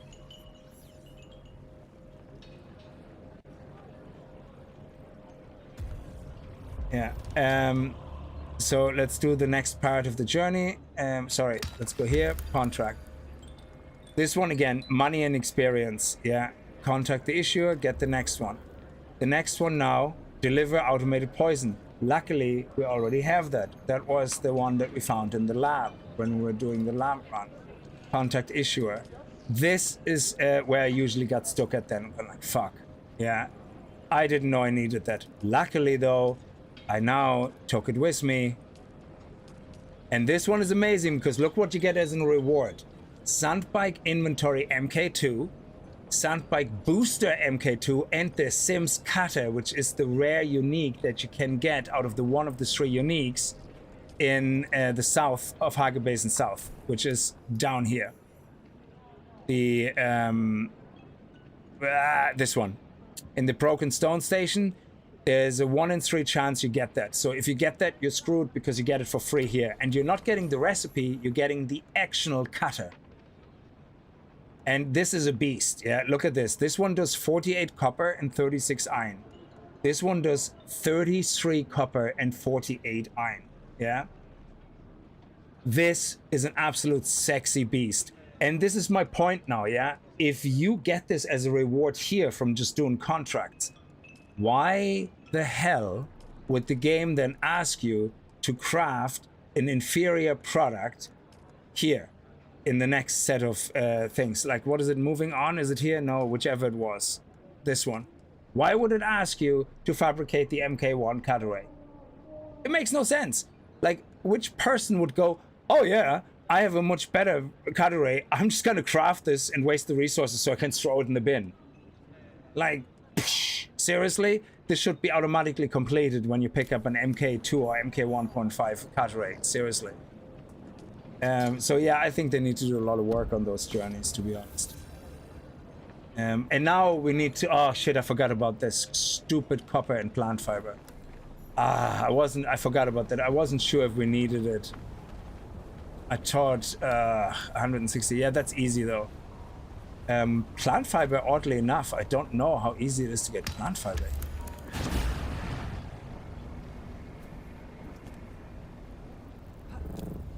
Yeah, that's an odd one. We get the copper very quickly. Oh, I have a bad feeling about this. It's gonna ask me to craft some shit, isn't it?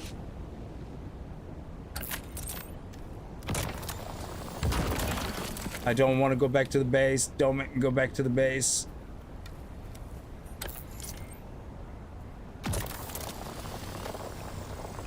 Okay, this is a shitty stripe, so we're just gonna blast this one.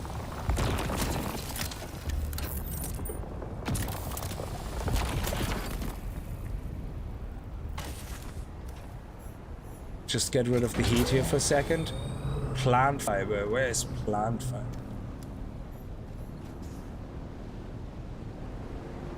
I just need one little bushel of plant fiber and they respawn every 30 seconds, so we're good once we find... There we go.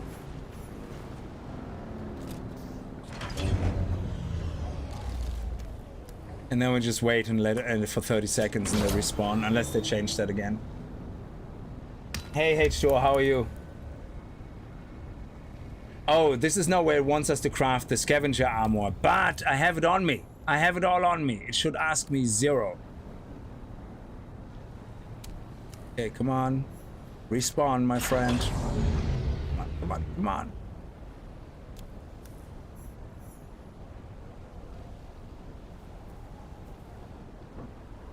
Oh, come on. 30 seconds? Should be up now.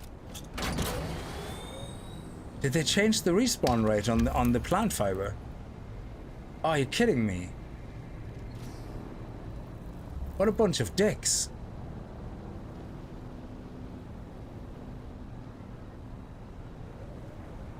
Oh, wow.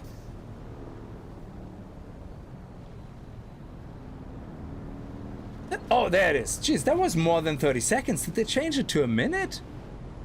Or maybe it just felt longer. Maybe it's still 30 seconds. I don't know. There we go. I've crossed the Vermillius gap, off-worlder, and I still haven't shaken my unwanted followers. I'm afraid I must delay our reunion until...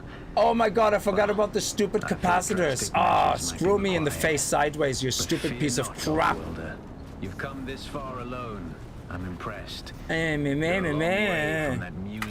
hate this so much. These beginner journeys can suck my left toe and my right nipple.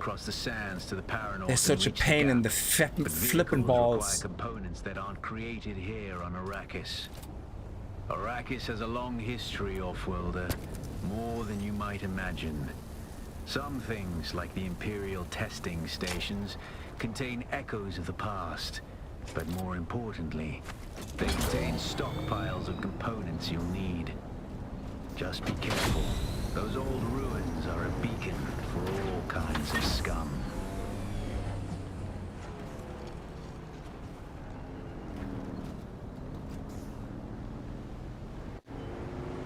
We have to go back to our stupid base to get the stupid capacitors and the stupid servos.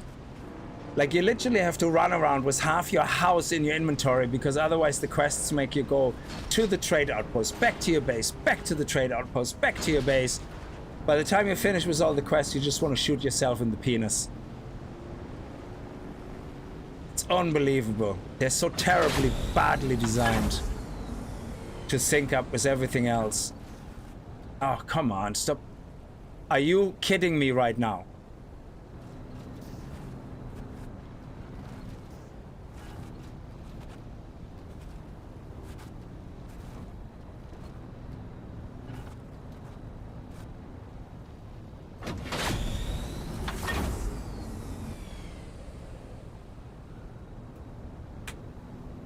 I can't get off my bike. Oh my god, please shoot me in the face. Where's the unstuck option? What?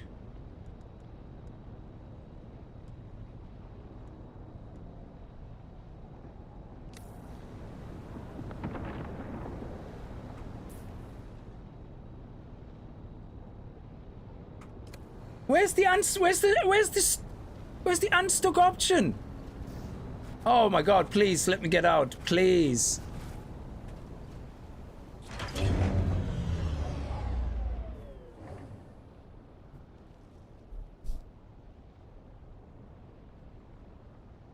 Fuck me.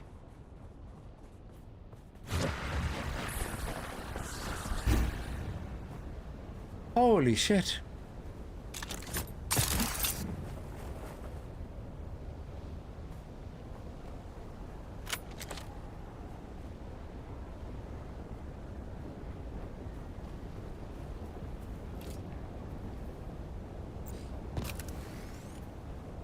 Oh man, that scared the shit out of me. I thought we were gonna lose our bike with the MK2 everything. Jesus Christ.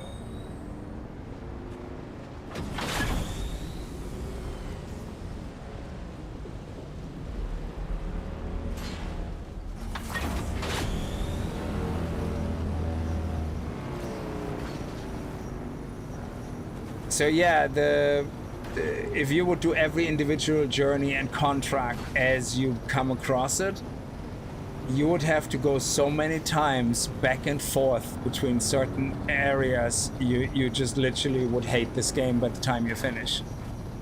So I think it's great, you know, to do it once on purpose and go, okay, what do I need, you know, and then for your next character, you kind of go, okay, let's plan a proper, you know, strategic run. Like I was going to do it, but I forgot about this stupid server step. You're literally just best off to have every single thing in your inventory instead of having it in your base.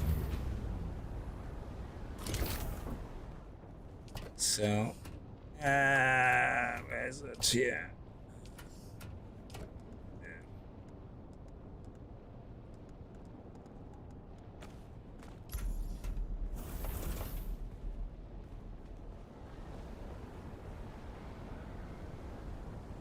Yeah, now we have to do the fabricate. Sound like fun. Oh yeah, let me read that for a second. We could have done that part also at the... Can we craft this actually? Yeah, let's do it. Just so I can show you, it's an awesome gun. Wrench. Oh, do we have water? I need to drink.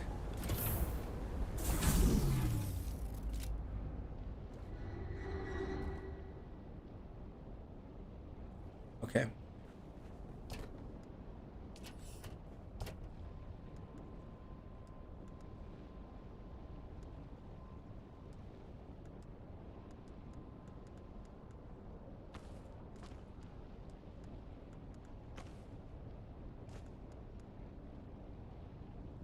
Mysterious Vials. That quest never showed up. Huh. It's interesting. Oh, it could be a journey, actually. That's why it wasn't the contract that showed up. I'm still kind of learning which one is journey and which one is contract. Oh, we actually had broken scavenger boots in here, so I didn't need to craft them. But hey ho, it is what it is. So we can scrap these afterwards. And this as well. This as well. We leave this here. Okay. Yeah, and now where do I put the ore and stuff?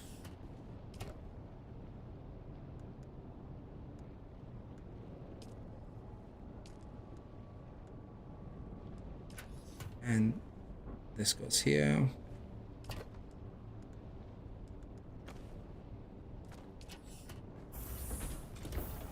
Okay.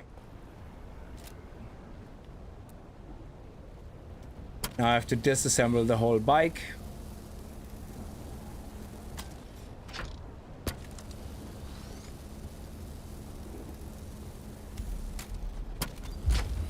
Because again, the game apparently doesn't know that I already built a bike.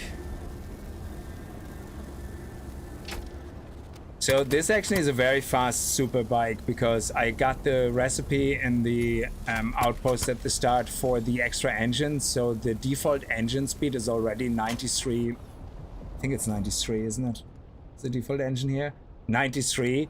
And the default MK1 is 73 or something. So it's a huge speed bonus. And then you have the booster on top of it, the MK2 booster, which means we're gonna get across the Vermillius gap in like seconds. Yay, yay! Now I can assemble it all again.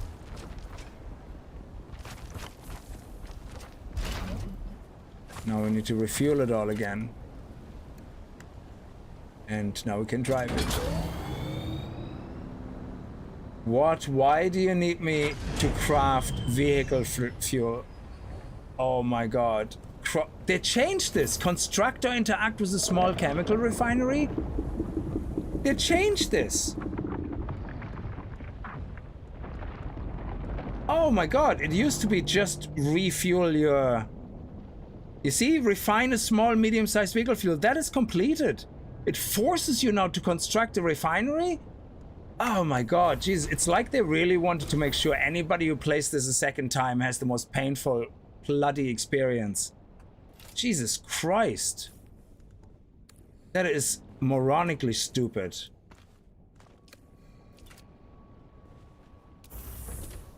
Okay, small refinery. Here you go. Okay. Ah!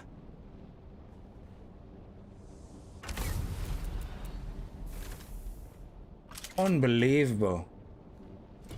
What a dick. That's it, off-worlder.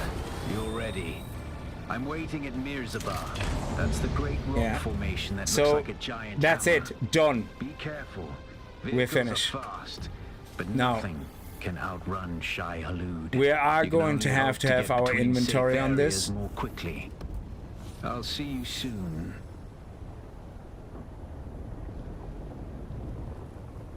Yeah, that was shockingly terrifying. So we have to probably use the inventory because I don't think I can fit everything on me, but we'll see. Let's see. We need 10 fuel cells, maybe at best, just in case we don't find any. Yeah. And it didn't ask me to make the whole... Oh, it probably did want me to make the set. Let me see. Travel... That was the sand bike, okay. And then here, the right to salvage, travel. Yes, gather plasteel. So it auto-completed that because I had the plasteel, fiber, and mechanical parts in my inventory. It then needed to collect that, which we did. And then it wants you to craft the Karpov and a Kinjal? And fabricate a full scavenger access. And a Kinjal. Is this considered a Kinjal? Maybe it is. I don't know. I didn't have a Kinjal on me. Or maybe because it auto-completed retroactively because we had one earlier in our inventory. I don't know. But I'm just glad it didn't ask me. I don't give a shit. So, and then you need to do the contract. So, yeah. So after it does the contract... This is where it can get really hairy with you running back and forth multiple times because you have to fabricate stuff. So you can't do that at the trade post unless you do what I did. And the funny thing is, all the stuff we did just to pass the journeys, it's useless. I don't need any of it. I don't need any of this. I don't need any of anything. So what I'm gonna do now is I'm gonna put these for a second away. I'm gonna put these away, this away for a second. And all of this is gonna get scrapped now. Except the gloves. Oh, actually, let me see. I'm gonna keep the chest and I'm gonna keep the head. And I'm gonna craft a fresh glove. It just looks better. Actually, what did we find here from... Oh, we got the boots. Oh, we crafted them. That's right. Fresh gloves. Yeah. So we can scrap the ones we have in here. So we scrap all of this, all of this, all of this, this. Oh, here's the gun. Okay. Now, this gun here, have a look at it, yeah? So I show you the Karpov first, yeah? So this here is the normal Karpov, yeah?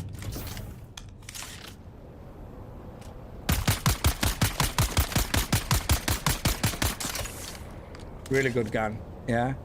This is the Mauler pistol with 4 more shots. Let's compare it, okay?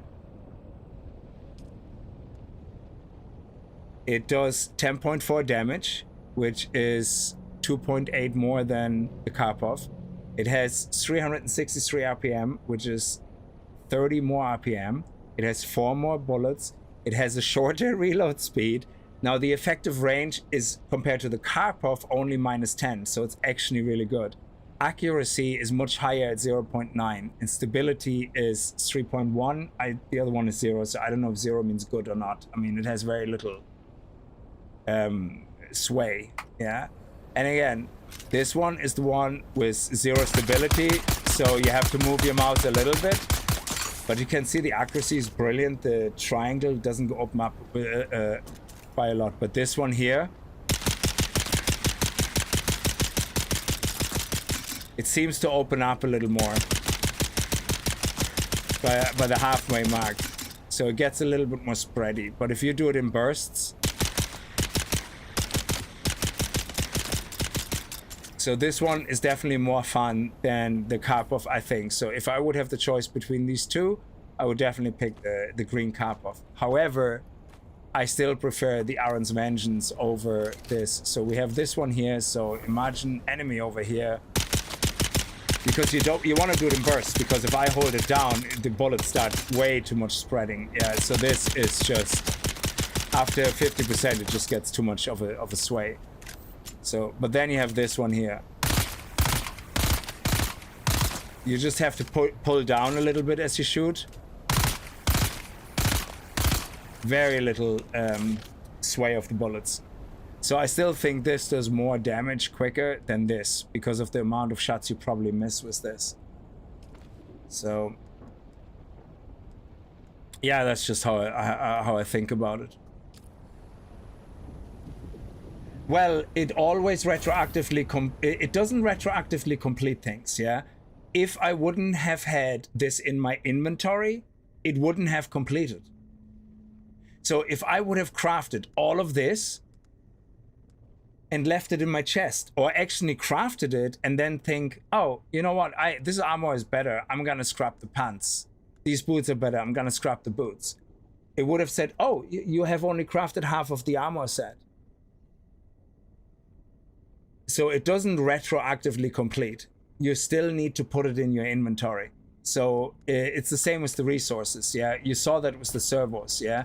It said you need to collect 6 servos and whatever. I already collected nearly 100 of them. And it didn't remember it. It just said, hey, you need 6, you have to go to the lab. And it's like, I collected 74. But only when I put them into my chest, in my inventory and back out, it went, oh, yeah, there they are. So that is not retroactive. Retroactive is that it would just complete even if it wasn't in my inventory, because it realized, oh, you already done it. The same with the bike. I crafted it. It didn't retroactively go, oh, you crafted it. I had to disassemble the bike, that I have all the parts in my inventory. Then it said, yep, you crafted it, and I had to rebuild it. So the beginner journeys still don't retroactively complete things. So the only thing they retroactively complete is if you have research stuff, because obviously you can't research things if you already have researched them. No, it's impossible, obviously. So it's still a bit of a mess. But let's go and scrap all of these things because I don't care about them except for the gloves. Yeah, okay, scrap this. We scrap this as well because I'm not going to use that. Is there anything else for me to scrap? Yes. I'm gonna scrap this all nonsense suit because I couldn't care less about the still suit, to be honest. Now that we have to wear 2 pieces to get the still suit to collect water, I have 0 interest in it. I barely had interest in it when it was 1 piece. We're going to keep these 2. The MK1 inventory, we can scrap that. Scrap that. Scrap that. We scrap that. And we scrap that. Okay. Oh yeah, and we can scrap the MK1 cut array. Oh, that's why it's completed. I had a Kinjal. Lucky I had a Kinjal in my inventory. I didn't know we had to craft that, actually. Sector weather alert. A large sandstorm is approaching. Whoops.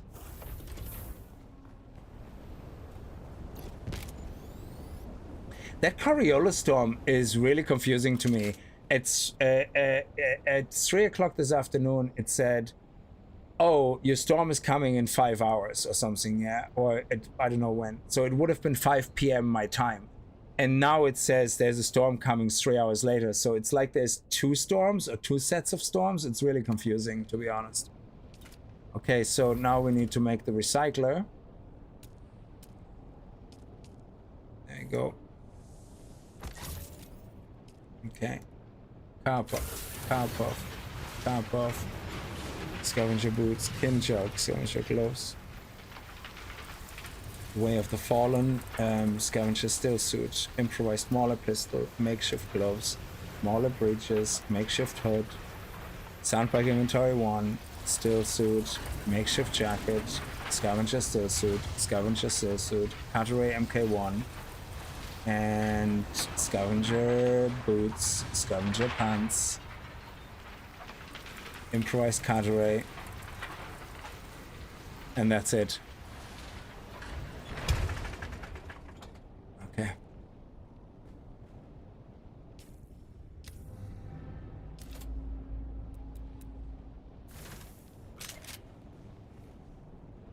Okay. Beautiful. Now, I want to take with me components, obviously. A little bit of that. That one comes with me.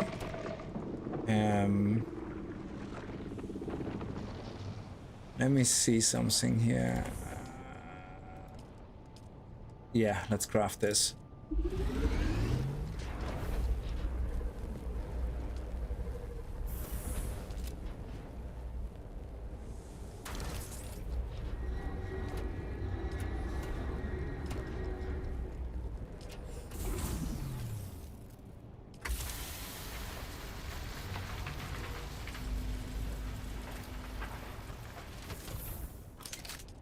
Okay. Beautiful. That's what I'm drinking with. So this here, this here, this here, and beautiful. Okay. Okay. Okay. Boom. Beautiful. Now we're gonna take this and this. We keep the ore here. Okay.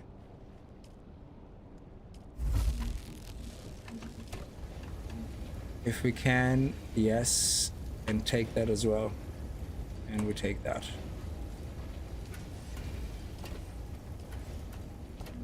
Perfect.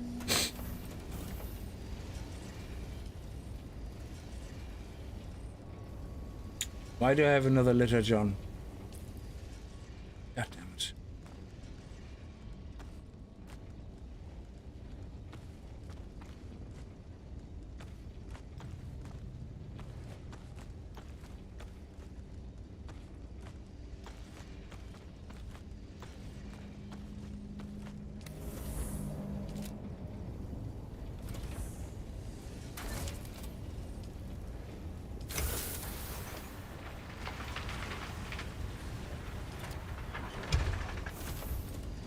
What do we get back from this? Let me see.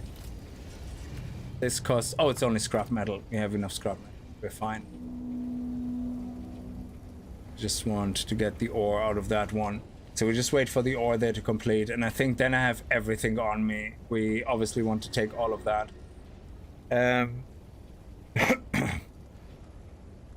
Yeah. That's perfect.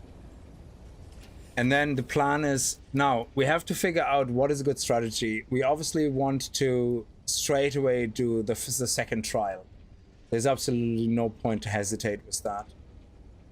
But looking at the map, so it's, let me see. I thought it was going to blow up, yes.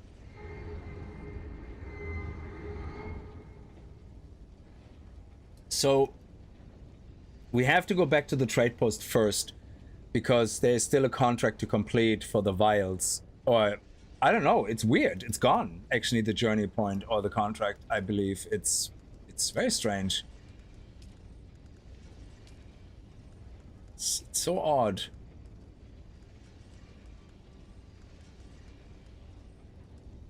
Yeah, so anyway, what this is, yeah, you have the Aaron's boots and the Aaron's pants. This is the Aaron's set. So you basically, if you go back to the chest, you can probably get the Aaron's chest, the Aaron's gloves, and the Aaron's hat as well. Yeah, you might get a duplicate on anything, but technically that's what this is, yeah? This here is from this chest over here, the Stillsuit uniques, you can get a full set. So you have the Stillsuit chest pants, the Stillsuit gloves, the Stillsuit legs, boots, and the Stillsuit helmet. This is the MK1 Old Sparky, whatever it's called. This is basically the battery, the unique battery. However, the unique battery is not as strong as the Power Pack MK1, which I think I should probably research and craft. So, Power Pack MK1. So this one is better than the one you find. So it's a kind of a useless unique in a way. And this here is the third recipe you can find here in the Broken Stone Station. So the Broken Stone Station has a recipe for the Sandbike engine, a recipe for that battery, and a recipe for the Sims Cattery, which is the reward you get from the contract. So that is literally all of the things that you can find in Haga Basin. And if you want to be a completionist, yeah, just revisit the same chest every 45 minutes until you have the whole set unlocked, and visit this chest down there every 45 minutes. So the rest is all uniques that only are given in specific chests. Like, you know, this is always in the chest, doesn't have a rotation with anything else. The Drinker, the Way of the Fallen, the Emperor Wings, and the Haja Liturgon is always going to be in the same chests and never contested with any other schematic. Okay, are we done? Excellent. Okay, so where did it go in here? Beautiful. And we can carry it all, which is fantastic. So what do we want to craft quickly? The Power Pack. Yes, let's do it. Which means we can... I know it's been pedantic, but why not?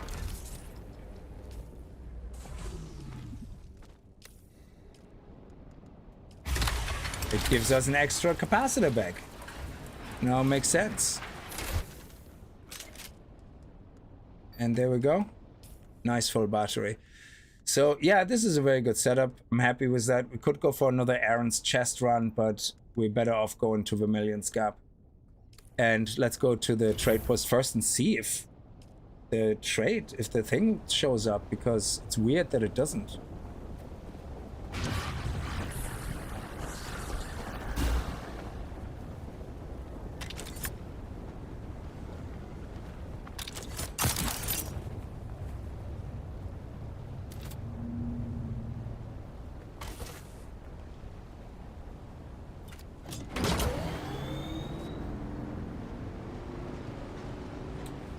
So this engine is already going about 90, which is great. So I don't think the worm will ever gonna eat us, unless we are going into a pre-spawned worm or something. So the speed is already, look at that, going up, up, up, up, up. But we're going uphill, so. And then if we boost it.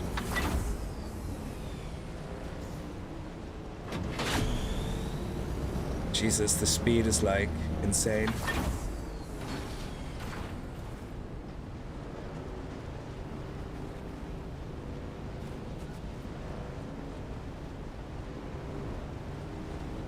So Vermillius Cup, where's a good place to put a base down? I don't know.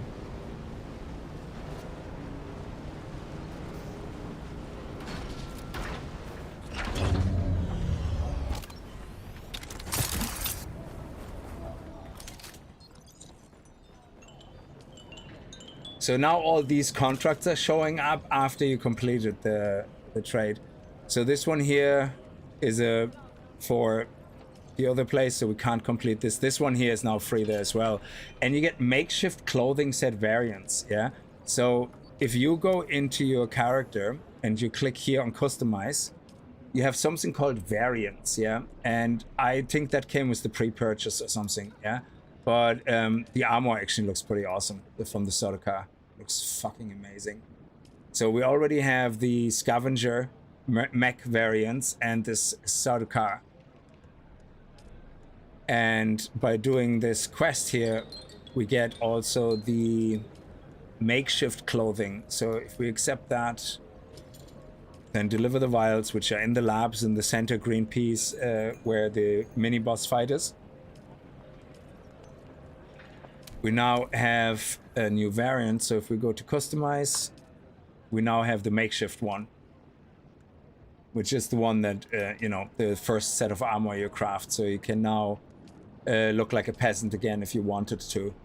So, which is kind of nice. Oh, that looks kind of sexy. Anyway, I'm not too fussed about the whole thing, but yeah, it's nice that you get some transmogs, basically. And then we have the 2 house quests as well. So we might as well pick them up, because when we get to the anvil, we might as well pick one. So, I put a thumper on your head and see if the worm can catch you. Yeah, it's transmogs, yeah. So, and that's it. This is basically this whole area complete, which I didn't think we needed to do because I didn't know. So the beginner journey has to go at least up to the point where you complete the contract journey so that you unlock all the other contracts. But you're better off completing the whole journey, beginner journey, so that you get the final contracts as well. And luckily, as far as I know, going forward, Vermillius Gap, you can ignore all of this. There should not be any contracts blocked from that. Yeah, so if you don't do any of that, you're fine. So all we can focus now is going to Vermillius Gap and trying to find a good place to do a lot of things. We have to do a base that makes sense in a location that makes sense progressively. So this is where we want to be able to have something that lets us drive quickly to here and quickly to here. Potentially build a refining paste base here so that all we have to do is transport our resulting paste, which is obviously lighter than the crystals, to our actual base, where we then collect the silicon blocks and the paste. And then when we move from there to our next destination for the aluminum and the boogie, we are near there. So I think Rhodey Show's base location was kind of really the best of both worlds. It is actually, let's craft, actually, oh shit, I'm already out. Well, we have to go to my base anyway to get across there, so yeah, it's fine.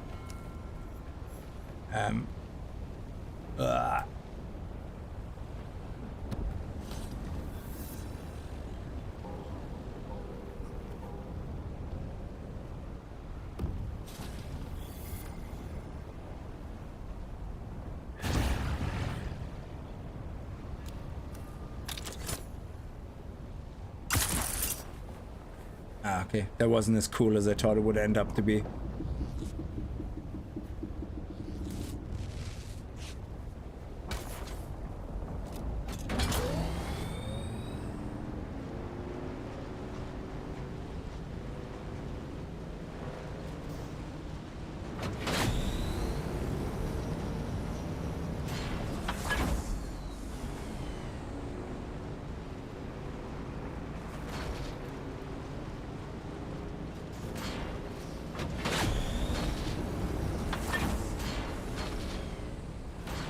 So we should make another, what do you call it, sonar thing.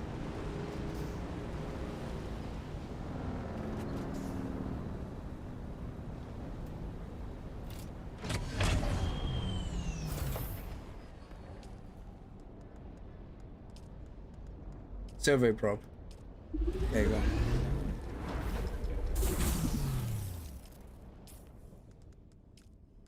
Okay, and that means we can also put that one here and reload it. There we go. Beautiful. Maybe craft a few more just in case, especially for the west side. You know.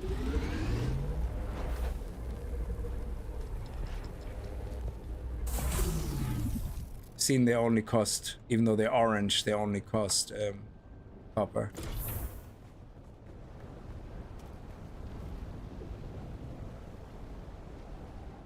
When you need sand iron. So let me show you something here. I don't know if I can show you that. So let me see.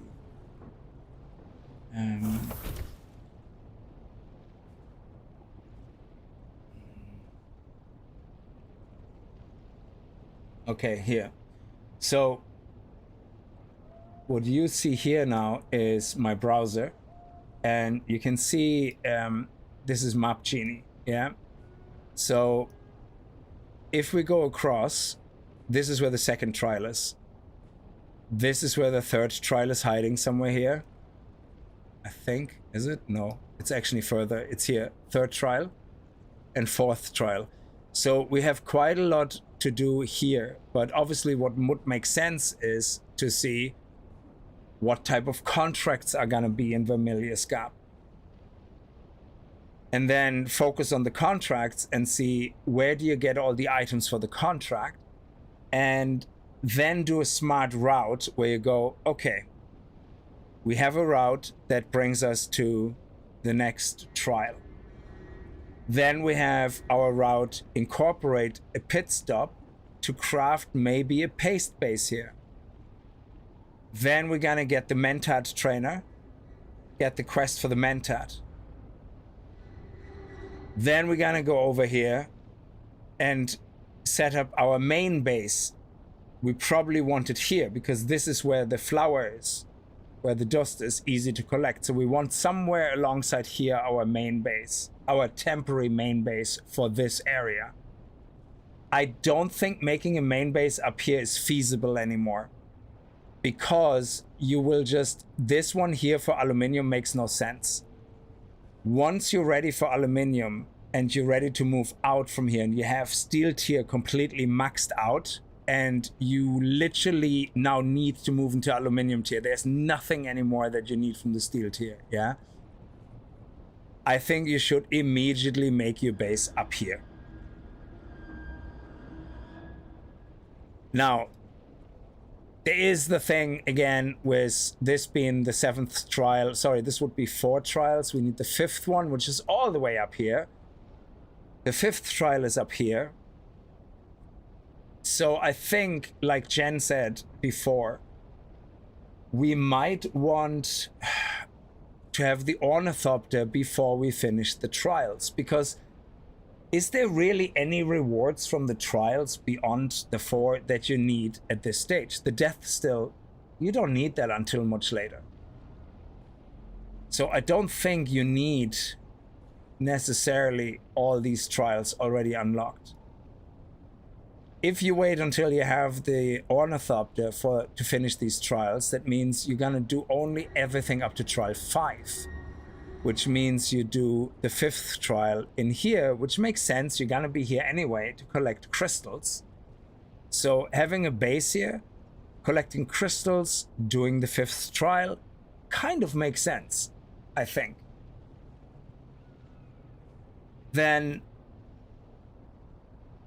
these schematics all have multiples, like Stillsuit schematics don't care. Compactor schematic, yeah, that could be handy, but again, it shares the loot pool with the other ones, so, yeah. When we get here, the first schematic we're gonna get is over on this side, which is one of many. So we could get lucky and get something here. I mean, we're gonna go there and collect it, whatever it is, but if you get the pulse sword, that would be the best find. The pulse sword would be the one thing to find here. Bloodshot boogie engine, yeah, sure. But anyway, so you want to progress to the Ornithopter as fast as possible. In a way. Do you need the boogie? Maybe not. So that's another thing I need to look at. Yeah, can we get enough crystals and paste and silicon blocks to immediately go for the boogie, for the Ornithopter? And then after the Ornithopter, we use the Ornithopter to collect the resources for the boogie. Because it's going to be much faster to fly to and fro to fill up the little bit of inventory than doing the boogie first. It might be faster to just get straight for the Ornithopter. Because we don't need that many resources, probably, that the boogie can collect until we get into aluminium. So I think the boogie is not really needed, even for the crystals. I think if you have a base here, you go really quickly in and out, in and out, in and out, and that's it. There's a schematic here as well, which is question mark, so they haven't really loaded it in yet, I think. So, yeah, anyway, I have to make a plan now for what is a good rotation progress route through Vermillius Gap to get all the intel points, or most of it, to get through, at least try to get the schematic chests, and to do the important parts, which are trainers, bases, more trainers, and that's the only trainers here, I think. Yeah, and contracts. So we need to check what contracts we have here as well to make a good route. Anyway, so I just thought I'd show you this because that is kind of what I'm using to try to find a good way of finding a good route. The compactor is still tent and death still. The compactor is important, but the compactor drops, I think, from the... Ooh, the compactor drops before, I think. Let me see. The compactor... The second trial. So you actually get that straight away. So I really don't see the need for any other trial except the Haga Rift. So, well, sorry, obviously the Vermilion trials plus Haga Rift, so that gets you up to trial 5. And then after that, I don't think you need to do the rest of the trials until you have the Ornithopter. Because it's what you said, Jen, you know, maybe they want you to have the Ornithopter. So, Queen Cooper, thanks for the info. Well, yeah, absolutely. I hope you appreciate it. Yeah, it helps. So let's unlock this because we need to do that for the journey anyway.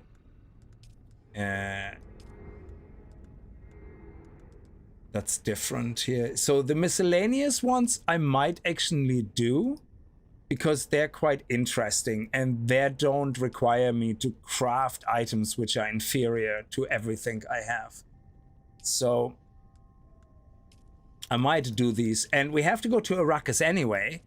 Is it Arrakis? Yeah, so whatever the big overworld city is, not Arrakeen. We have to go to Arrakeen anyway because that is where the next trooper trainer is. So we can do that now as well. So once we get to Anvil, we're gonna fly to Arrakeen, talk to the trooper for the tier 2 quests, the advanced trooper or whatever. I don't know what they're called, the advanced trainers. And that means while we are in Vermillius Gap, we could hopefully knock out the second tier trooper quest, the second tier plantologist quest, and the Mentad quest. And that means we have 2 more classes unlocked. Sorry, 2 classes tier 2 unlocked that we actually use. They're important classes. And then have the Mentad class unlocked, which is not that important, I think. Let me see what's good on the Mentad.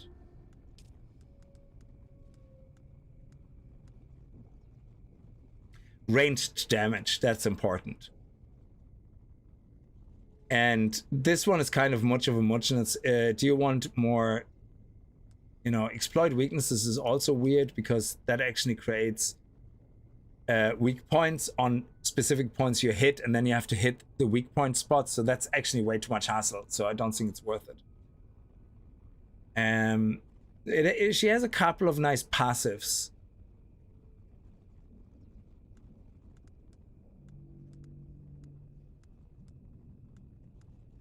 But nothing too major, to be honest. More for PvP, I guess. More range damage, Assassin's Shot. So yeah, we could get some nice damage bonuses here from her, but I don't think she's that amazing, to be honest. And the Sentinel is overrated. To be honest, if you have a good gun and you know how to fight people, Sentinel is not really that needed. I don't think so. And as a third skill, I rather Bene Gesserit Weirding Step than anything else.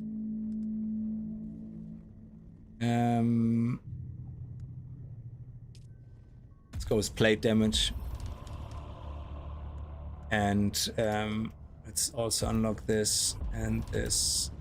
This and this, and that means we have no extra 25 health as well, and we have our passive bonus here as well. And once we get more points, I'm going to unlock these two as well, so that I don't need this, but that way to get less climb stamina drain. And that's all the utilities really we need right now. So Lee Williams, I'm sorry if I don't know your actual name that you usually hear, because YouTube did its thing where it changed all the names of people. Okay, I think it's good. Let's drink some blood. Fill ourselves up with water. And yeah, let's go. We did pick up the other, yeah, we did, okay. Okay, so Crimson, have you played around with a paste location yet? Have you settled on one? Because otherwise I think these two locations will just be the best to go for. So we're heading over here first anyway.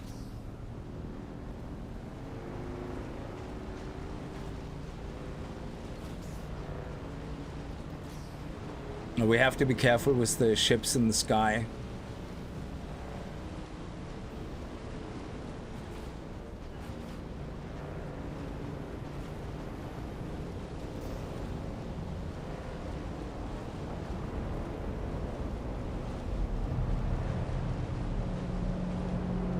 Oh shit.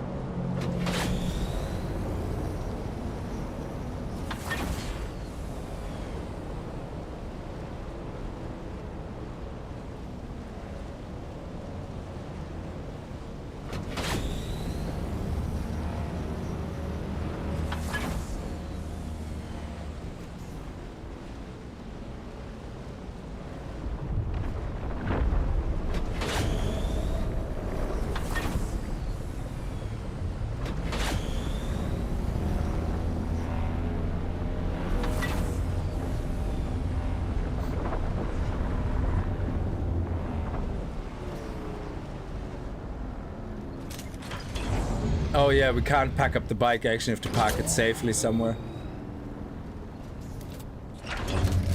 Let's get some blood refill. There's someone here. Backup.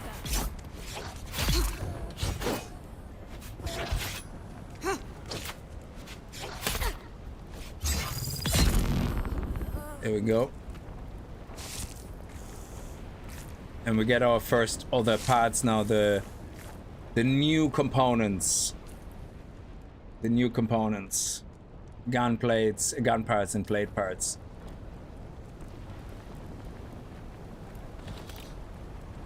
And what do we have in these chests now? This is the first exciting part. Oh, where's the chest? No chest? Really? Oh, you guys suck. What type of welcome party is this? Oh, you guys suck donkey balls, man.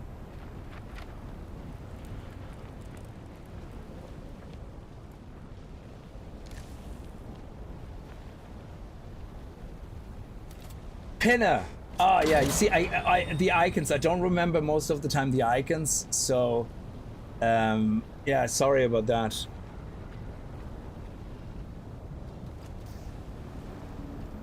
Now do is also another thing now, but yeah, we have to do this journey now. Joining a house, it's not it. Second trial, we're gonna do that now.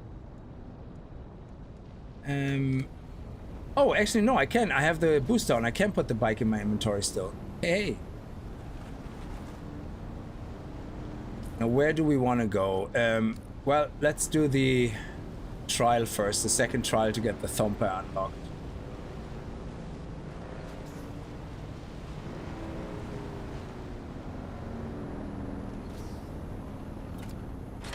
We have an outpost here. Oh, is this an outpost? No, this is just a camp, is it?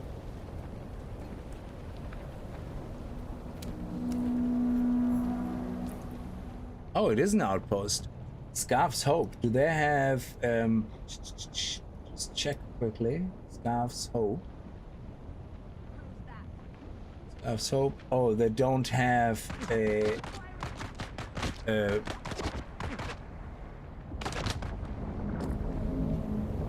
schematic, so it's just intel. Eyes on target.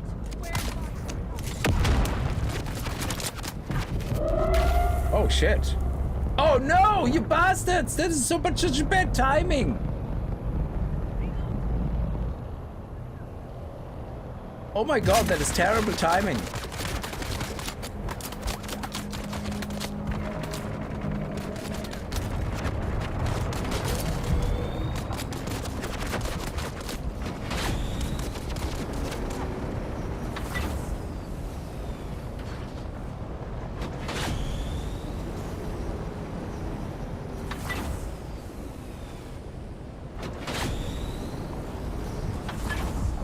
I never thought for a second that these guys can actually show up over an outpost. Wow.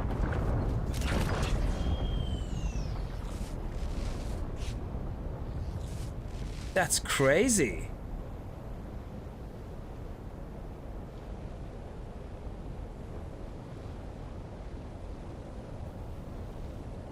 Wow, that is crazy. That was terrible timing. Okay,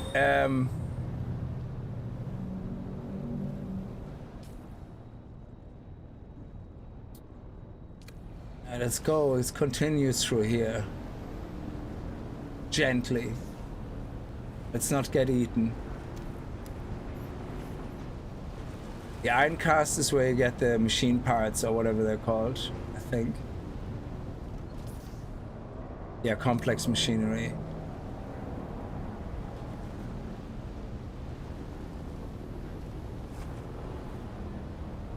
Yeah, that was really odd timing, all right.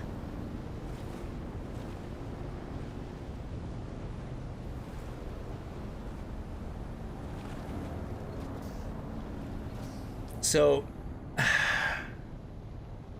yeah, let's do the trial 2 first. Which means we have to craft in our inventory a respawn beacon.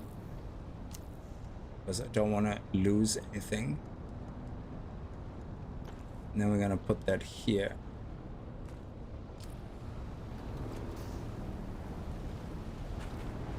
Oh shit, hang on.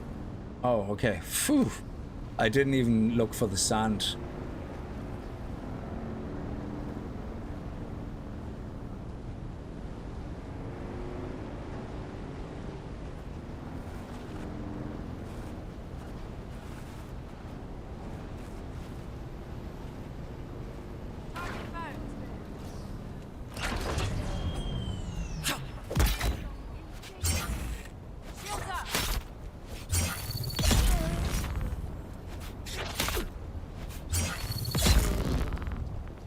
Eat shit, man. That was really lucky. That actually worked out really well. What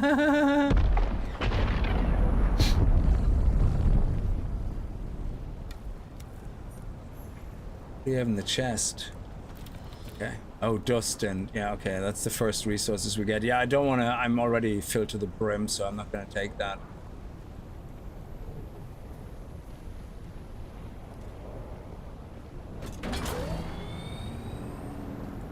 So I would even go as far as saying before you settle down, because, you know, I mean, you don't plan on dying, so it is a bit risky. I would say you have two choices. Put everything in your bike.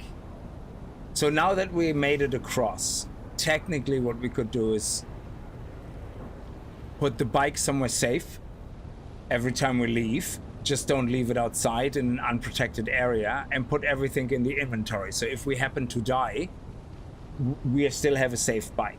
Everything is safe in the bike, because if we die now, we might lose a lot of these things in it.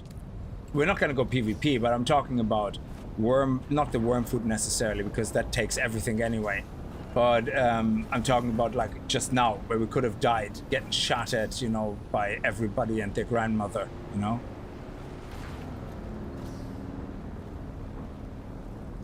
Hey, show, how is remission on? What do you mean? Is this the trial up here? Yes. Okay, so let me put my Oh, you mean from last year and everything? Oh, that's all going well, yeah. If that's what you were referring to. Jesus, cut me out of the blue there. Oh, yeah, the health stuff. Yeah, that's going well, yeah. Thank you. I didn't know what... I thought you were talking about something in the game. I was like, what? Sorry. But, yeah, no, thank you very much for asking. Definitely. All is well.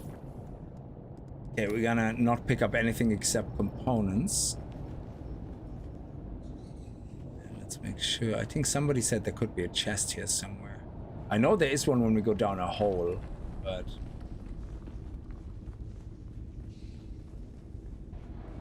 This one's somewhere here near the ledge.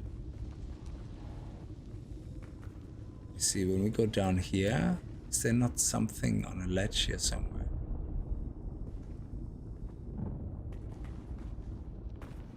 No. Yeah.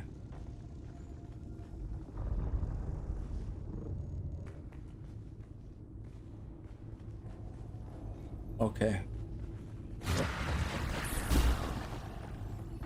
Walk mode my ass. Okay, so thumper time. Do we have room in our inventory? Yes. Is it gonna be heavier than 4V? I do not know.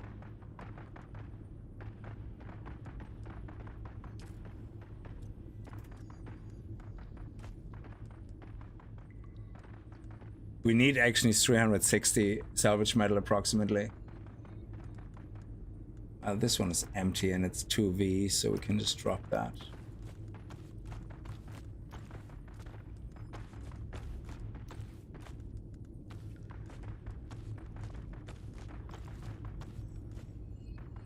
We need about, for a basic 2x2, we need about 109, I think, so we can leave it by 150, so let's leave that.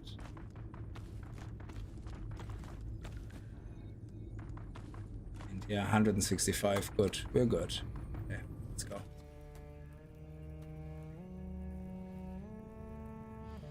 How can you fully inhale it and enjoy it with that stupid mask on?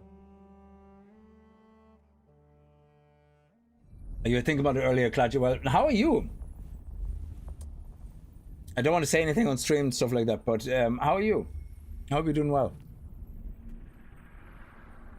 Or better again. I hope you kicked it all in the ass. What is the purpose of thought? Ibn Kirtaiba. Speed. Our God gave us the gift of thought. And the words of the Kitab al-Ibar. Much better for now. I just gotta stop overthinking shit. Oh man, that's hard. Tell me about it. So, over the last few months, over the last year, we kind of established that I probably have ADHD. I'm not as a joke, like not like I say, oh, I have OCD for building. Yeah, I just haven't had the. On one side, I don't want to get tested. On the other side, I want to because I think it might help to get medication for it. But. Oh, that's awesome. Oh. And so on one side I kind of don't want to know. On the other side I kind of think it would be good to know. Because I do a lot of the coping mechanisms that people use that suffer from it. I do actually, and I've done them for years. I never really thought about it, but overthinking shit is definitely one of them. And of the things that I do, and sometimes even months later, it's like, you know, it's funny, like say even as simple as somebody's been a dick in a comment, yeah, and I just cannot stop the urge of wanting to reply and then telling them to basically go fuck themselves. And I just go, Jesus, you don't need to, it doesn't matter. Literally a week later, I will look for this comment and still contemplate that I should be replying to that. And it's just so hard sometimes to let things go. But a colleague of mine has it, and he said when he got on the medication, it was a life changer. The focus was incredible, yeah. So currently my problem is like, say, I need to do 2-3 things at the same time to do one well. So I would, I work, I start programming, and when I'm in the zone, I'm in the zone. I can sit there for 6 hours straight and write code, no problem. But when I'm doing loads of little tasks, like, you know, fixing bugs, things like that, a lot of times I find I do fix a bug, I fix another bug, then I need to take a break. Like, not because I can't continue. It's like my brain just is not able to focus on another bug. And I just need to I look at my phone, look at a funny video, whatever. And then I can, halfway through that, I can go back and continue working. So my focus sometimes needs to be completely sidetracked for me to be able to focus. And I have a lot of that, basically.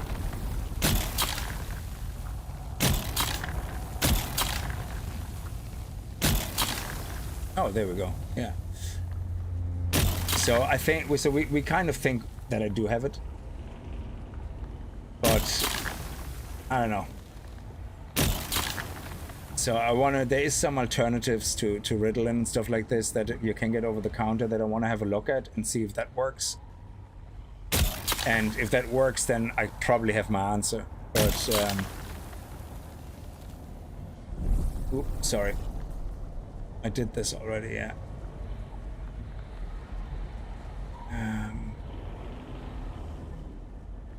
But yeah, so it's funny. It doesn't bother me too much in a way because I for years I'm coping with certain things.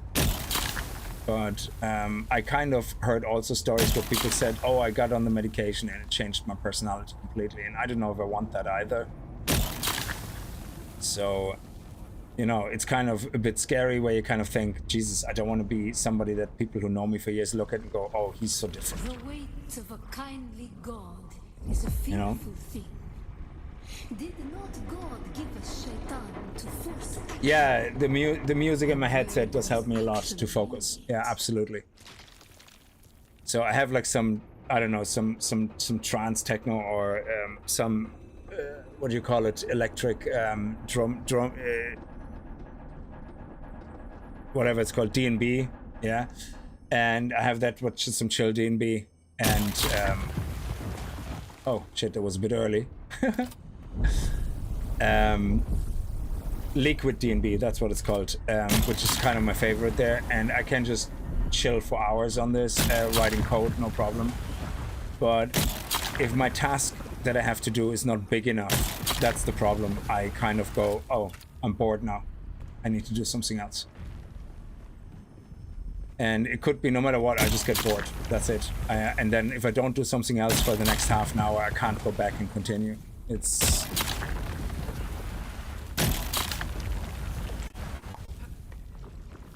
but yeah, it could be one of the scenarios where I just think I have it and I don't, but Lead to creation. We'll see. What is the purpose of thought? Do you feel like why you like this type of games? Drum and bass, yeah, exactly. What is the Possibly. I find starting over with these type of games is my favorite part, and maybe that has to do with that. I don't know. Starting over is my favorite part in 7 Days to Die. The beginning experience here in this game is just phenomenal. I love it. Despite of all the shit with the beginner journey, which is really frustrating and irritating. But in general, it's like, yeah, starting over, like that in your head, having that perfect kind of start that you're looking for, you know, is just so satisfying. But I don't think it has to do with that necessarily, you know, that could be completely unrelated, to be honest.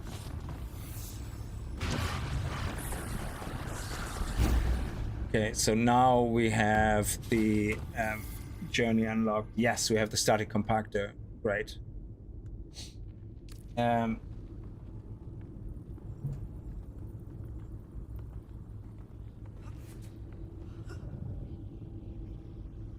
Yeah, but once you start talking medication and stuff, I kind of think, okay, that's a bit more serious. You want to be very damn sure you have something like that before you're gonna agree to have somebody give you medication for shit that, you know, might actually has a subversive effect. So you want to be very sure. And there's a lot of online things as well, because it's actually quite expensive to get tested. Like, I think it's like 500-600 euro or something like that. I think, I'm not 100% sure, but definitely isn't cheap. Oh, there's a chest that I missed. Oh no, we had that chest. Yeah, I just gave up on the scrap. And on one side, I'm thinking, you know, there's online things where you can talk to somebody online and can get tested, and that's kind of very cheap, and they can even prescribe drugs. And I'm thinking, I don't know if I want to risk that. Imagine you talk to somebody who actually is like some self-taught feckin' Lula Land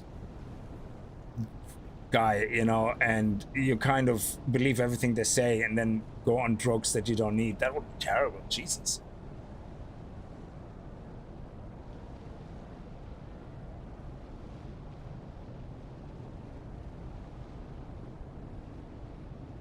My favorite part is getting to the end game, but there is no end game in 7 Days to Die, man. But as I always play 7 Days to Die permadeath, I never get there. Maybe permadeath is actually the way to go, because then you never get to experience that there is no end game in 7 Days to Die.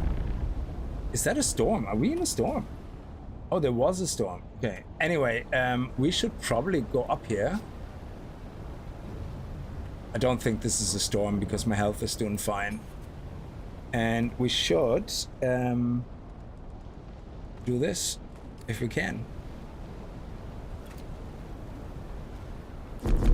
Oh, we need to be a bit higher? Okay.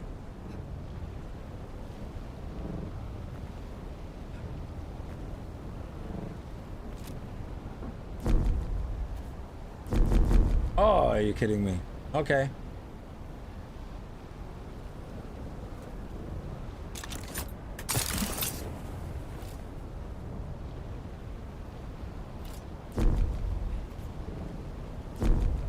God damn it.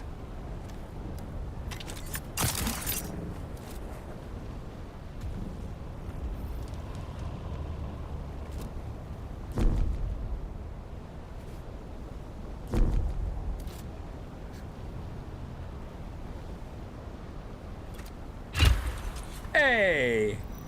We made it. Good.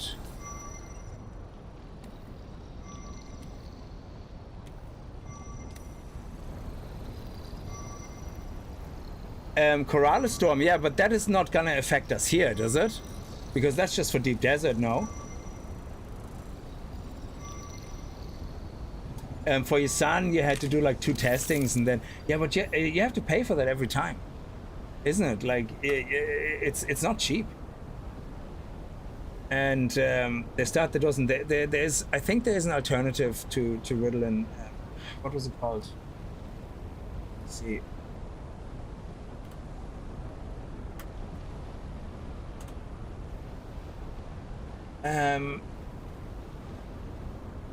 So there's a thing called matcha or something. I don't know exactly what that is. It's like a natural thing, and it says matcha tea is a potential aid for individuals with ADHD due to its unique combination of L-theanine and caffeine. So coffee helps me focus a lot, but again, it doesn't mean I have ADHD, but we just think because of all the things combined.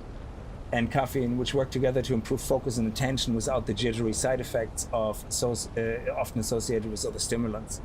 So that is something I want to look into before and see if that has any effect, if that actually helps me in any way. Because if things like that start helping me, then maybe I should just get tested and get it out of the way.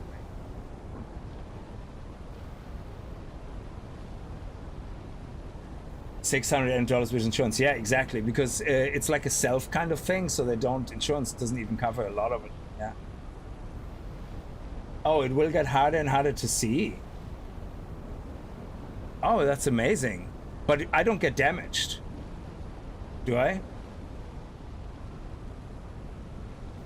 Rick, I consider endgame 7 Days to Die when I have everything, armor, weapons, tool, and level 6, and I can survive Fortnite with those demolition zombies and stuff. Yeah, that's a fair point, yeah. But as I said, I never get there. Yeah, we should probably try a permadeath thing as well. That would be pretty fun. No damage, that's awesome. She looks pretty badass for an airbender.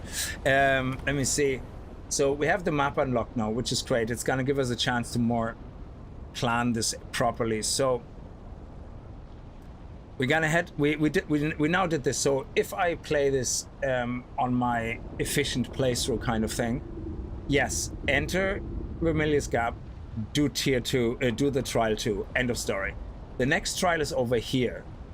So now we have a choice to make. Do we just want to go straight for the trial, or do we want to be productive here first? So the productive way would be before we build a base, let's go and check out the contracts.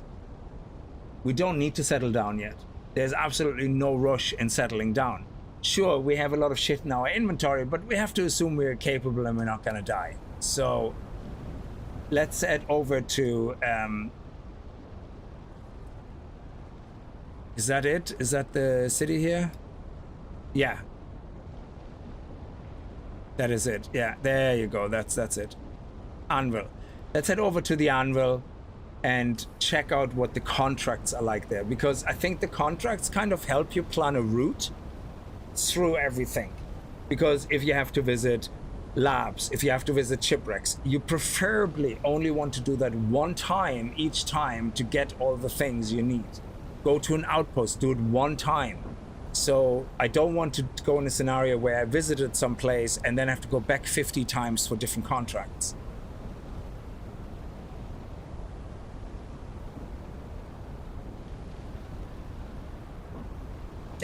Get eaten. Go to the anvil, get eaten. Kagami, how are you?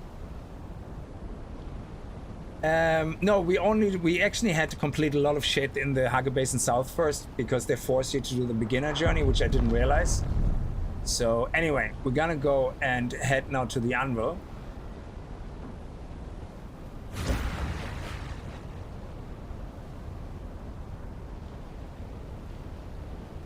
Oh shit. We took damage even though we had the belt? That's crazy.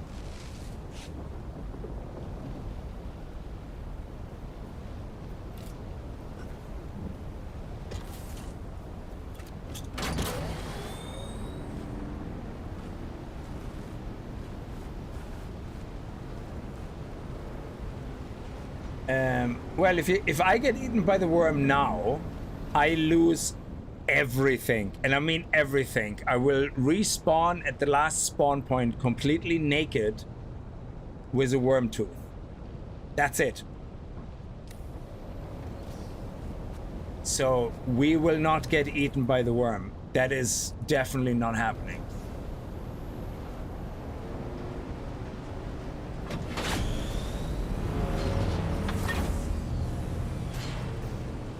I mean, the word has gone around as well with the worms that they shouldn't bother with me because they just can't catch me anyway.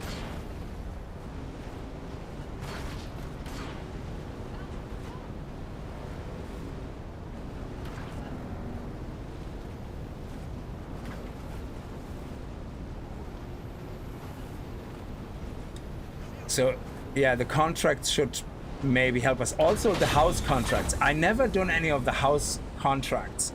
So, should we bother starting them already? I'm not sure. I actually don't know.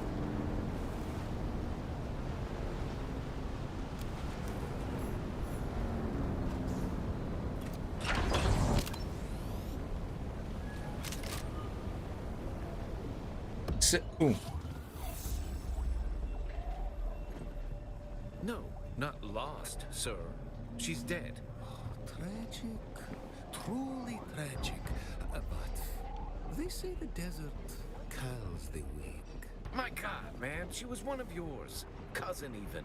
I am indeed. Okay. So, again, these journeys you see here, the only one we need to complete is moving on. So, because if we don't do that, it won't allow us to unlock all this research here. Yeah. So that is the only blocker right now. But I could complete it right now, but I just don't really want to build a base. So right now. Now, do I need to talk to the houses? Because so if you look at the Landsrat, yeah, all the houses have actually something. So this house here, House Widras, I don't know if you knew that. They actually have a house right here in the beginning. Yeah, so if you go here, you see that here? House Agozas representatives, yeah? And if you look at the Landsrat, oh, okay, they changed. In my other character, they were down there. So Agozas, yeah? Seek the house representatives, reveal their request. So this one here is House So let's see how that works. Yeah, so this one here is house what?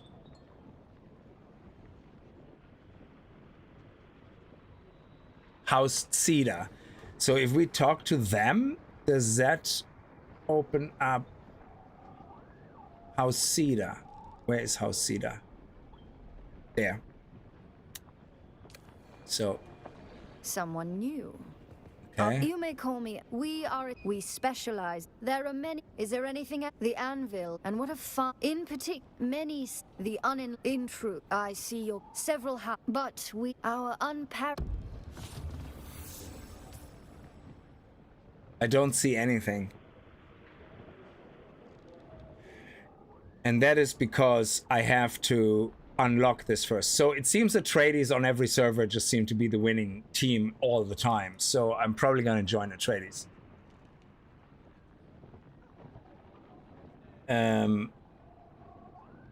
There's a lot of houses, yeah. I don't know how reputation works. So, but in the effort of figuring out good routes, efficient things, you know, and all that, we are going to be talking to everybody. Also, we're going to check the vendors to see if there's anything of interest they sell. Like every other scoundrel here. Oh. Got my eye on you, stranger. Don't test me. Now, all of these, by the way, have also a chance of dropping from schematics. The problem is the schematic chests here in this map, all of them share the loot with like 3 or 4 or 5 possible drops. So the schematic chest that has the chance of dropping Scorpio bloodbags, guess what? There's another 5 things it can drop.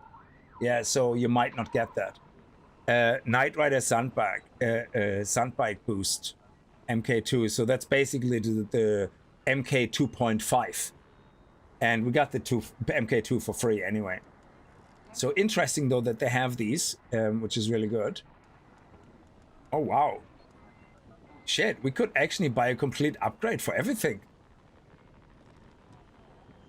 Engine 2? That is crazy. But we already have we have a better engine that does 93 MK2 speed KMH. That's what I was looking for.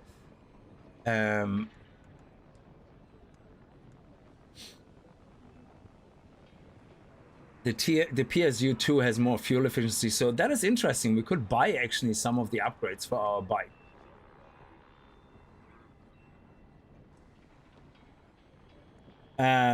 Oh yeah, but I also need to, part of the journey is to delete my old base. I suppose, which I could at this stage. Yeah, you're right. Construct and interact with an advanced subweave console and then delete it. You're absolutely right, yeah. When you have your character screen, sorry, left, right. Oh yeah, there's flags, yeah. Okay, so in the moment I'm neutral. Okay. Still alive. Do you sell water by any chance? We had a bet going.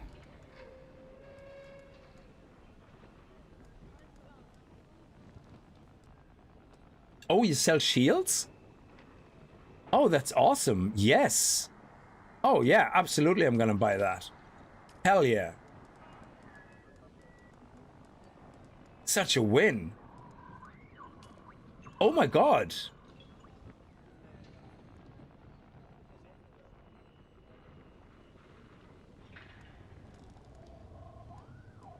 Oh.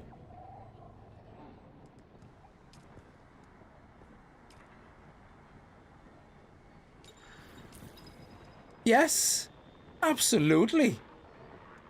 Of course I will marry you.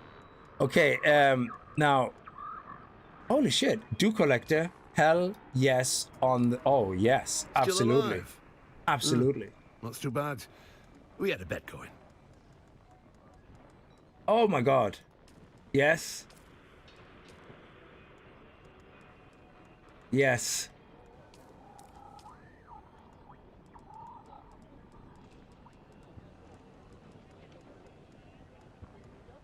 Oh. Screw me sideways with a biscuit as a dessert. Activate shield. I know, I know. So now we're in no rush. This is brilliant. We're in absolutely no rush now. We can fill up our litter, John. We can drink the water. This is brilliant. It's still not. Is it still optimal time? It is getting better. Let's go and find some doo-doo. Doo-doo? Doo-doo-doo? You know what I mean.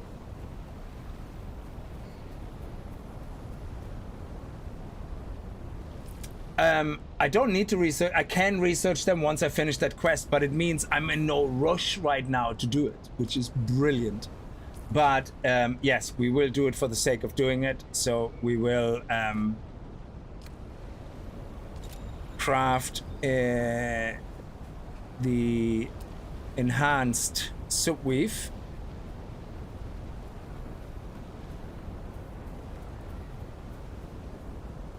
Advanced subweave. Come on, there we go. Advanced subweave. We will go to the map. We will abandon our south base. Oh.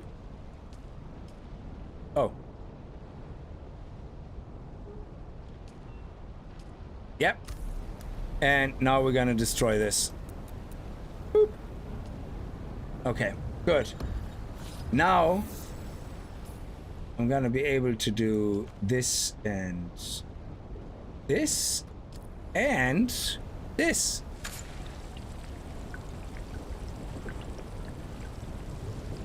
Oh, this is brilliant.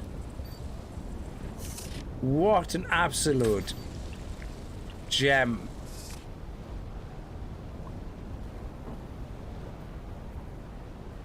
And we're gonna find some more over here.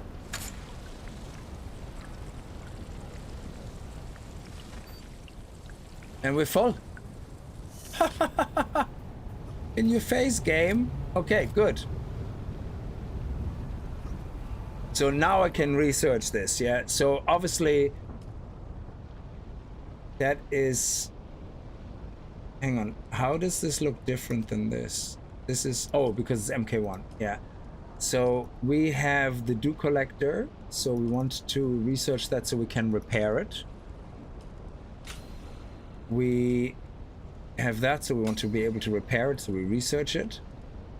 And we don't need anything else right now. That is absolutely awesome.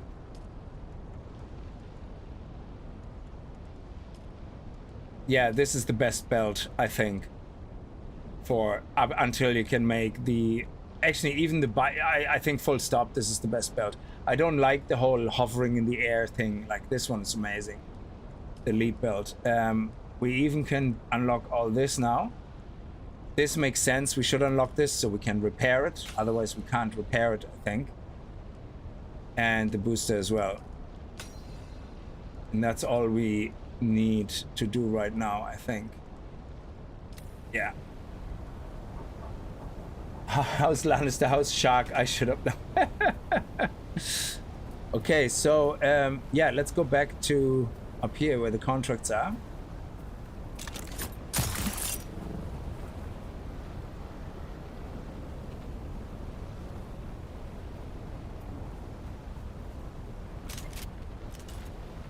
So that is brilliant. So we're under absolutely no rush now to do any of that.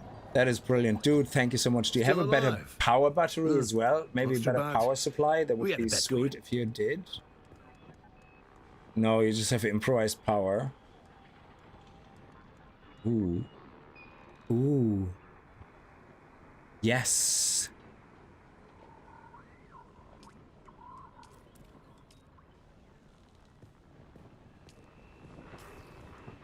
Oh, yes. Leave that here as a backup. Brilliant. Excellent stuff. Because now when we do things like the dew collector, we have a bit more energy. So let's have a look at the contract board. So this chain will award a unique weapon at the end. Okay, that doesn't matter too much. Hostile takeover. Oh, here we go. Station 10. 100k. Okay, so let's... Sure, let's accept all those contracts.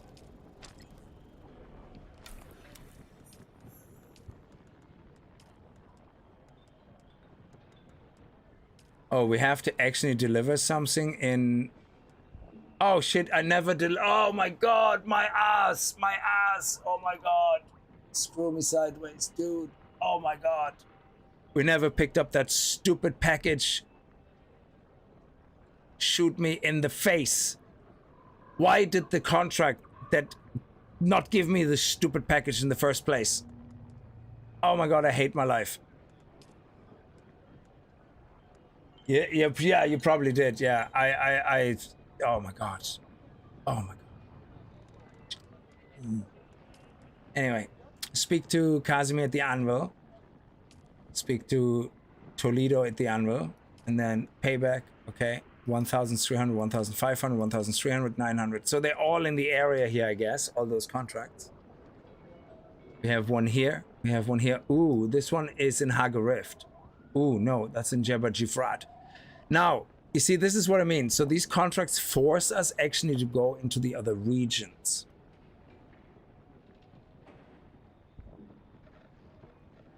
So I'm assuming we focus on these contracts here first.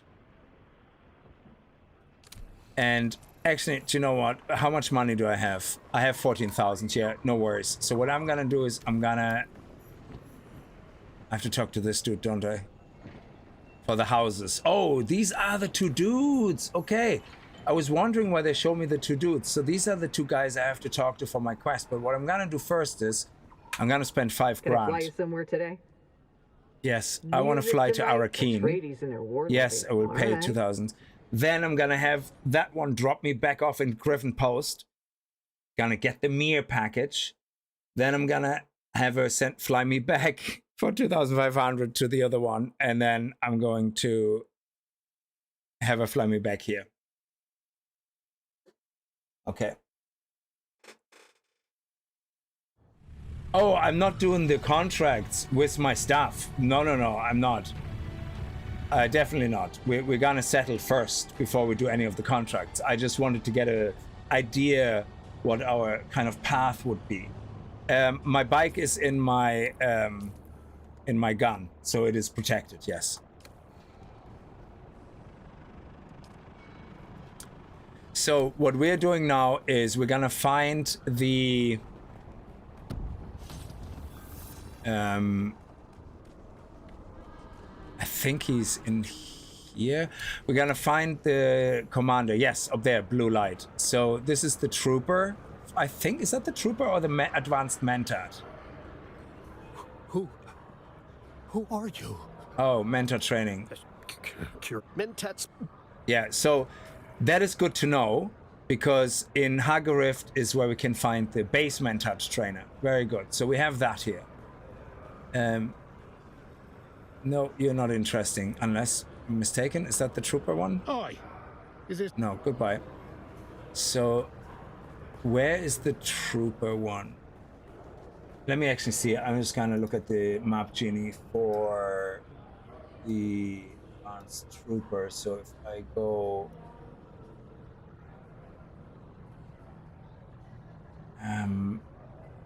Arrakeen, hide all, show trooper trainer. Oh, he's actually all the way back here. Okay, but he's upstairs, I think, isn't he? So he's not in the bar. Okay, so he's here somewhere, but probably upstairs. Well, we look at first down here because we're already there. Is he down here somewhere? No. So he's exactly above us, most likely. Yeah. It's not him. Yeah, we have to get up onto the matinee, whatever it's called. So we go into the bar. Shit. Yeah, and then we go upstairs here, I think.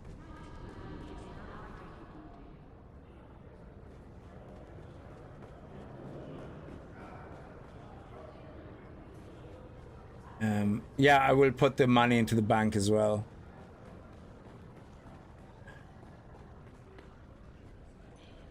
Okay, where is he? Is that him?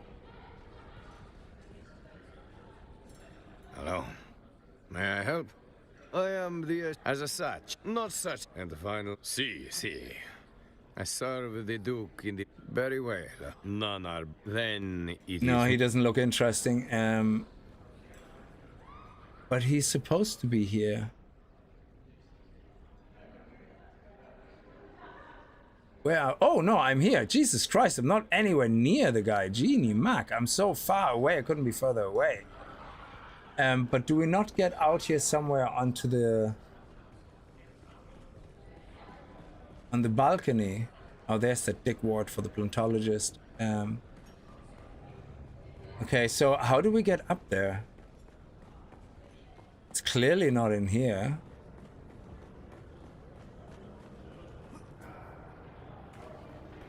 How do we get up? There's stairs up there. Where's the bank? The bank is this one. So we might as well go to the bank first.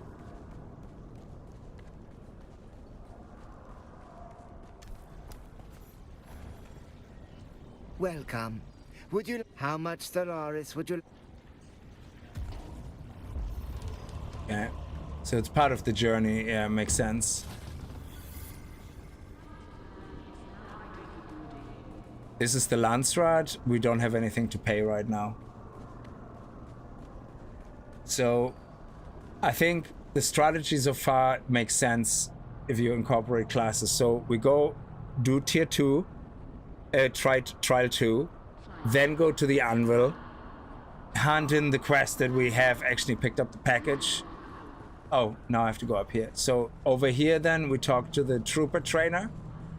We hand in our money, you know, for journeys and whatever. Go to the trooper trainer. Up. Is that her? And she's some trainer. Hey, stranger. How about staking a broken down old trooper? Nice. Okay, it's her. You can't make it any worse. I promise. I want you to train me. I want a shipping container. There's no one else. Someone else. Why don't you give a shit? Because it's not my job. What do you care I already about? Told you. I will blow your toe. Come on, trooper. Next. It's a fun little thing I do with them. Not like a bullet. You don't know the That's precise. Give me advance. You ask sober. too much. Next. Nothing personal, but you don't look like you got what it takes. There it is. How do I even know? No, don't answer. That's not... Alright then, Boot. I need you to find a slaver camp in these particular slaver. I want you to kill... Pull that off, Boot. I'm in, Sergeant. The details are... Thank you. For a second there, I thought there was a way of fucking it up and giving the wrong answer and not getting the training. Okay, so here's another house. Let's waffle to the house. Salutations. What house multi... Of course. Imagine it then of more than a weather...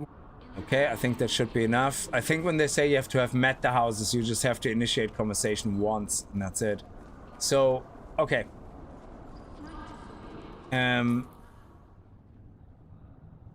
Tax collector, we don't care about them. Residential approach.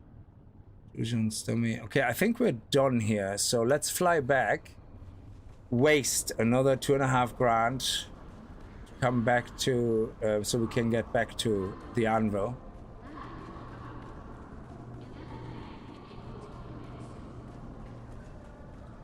Yeah, but I can leave it in the bank. It's fine. Like she should be taking the money for me to ride. No?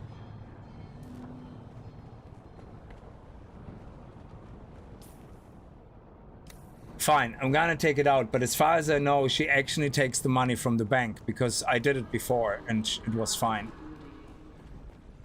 The only money you need on you is for the expansion slots. Would you like to deposit? How much Stellaris would you like to withdraw? Because I think she gives you the option if you want to use it from your pocket or the bank.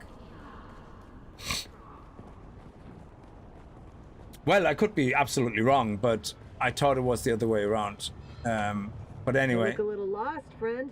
Music to my Haga ears. Basin. The basin is a pretty big place. Griffin's Reach, because I fucked up. Doctors always...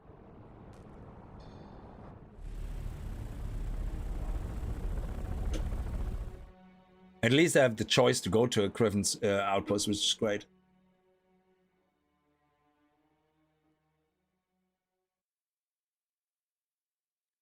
To fly, you will need cash. Yeah, no, I listened to Jen this time. Reminds me of VDIT's video, Ben skipping quests, yes. And then he goes, why, how does this work? Why is this not working?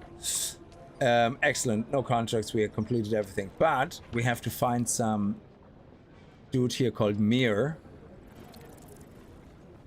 Is that him? I think that's him. Yeah. You keep coming back like this, indeed. We got the package. Thank you. So now if we do the contract, the anvil, yes, we just have to hand it over. Good, okay. Now, sorry, I have to talk to, actually, before I do, let me talk to the other house, just in case I need to make first contact. Please don't disturb me. Yes, I spoke for many millennia at the time. I believe the most fought. Oh wow, this is an interesting story. Oh, I feel so sorry for you. Nice to meet you. Bye. Okay. If you ever watch anything I do and you're interested in lore, you will find I rarely play a game based on lore, where I care about the lore, because usually they're not well written. In this case, I just don't understand the lore, so it's making my head scratch more than anything else. Today? Music to my ears. Where do you want to go? Sure, might as well go to Harco Village now. Yeah, you see? Solari credit, Solari coin.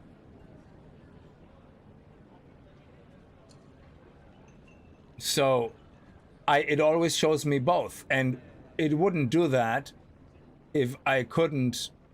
So, technically, if I can... Oh, the price is up. No, the price is 2,500. She's just saying what I have, so let me test something. All right, suit yourself.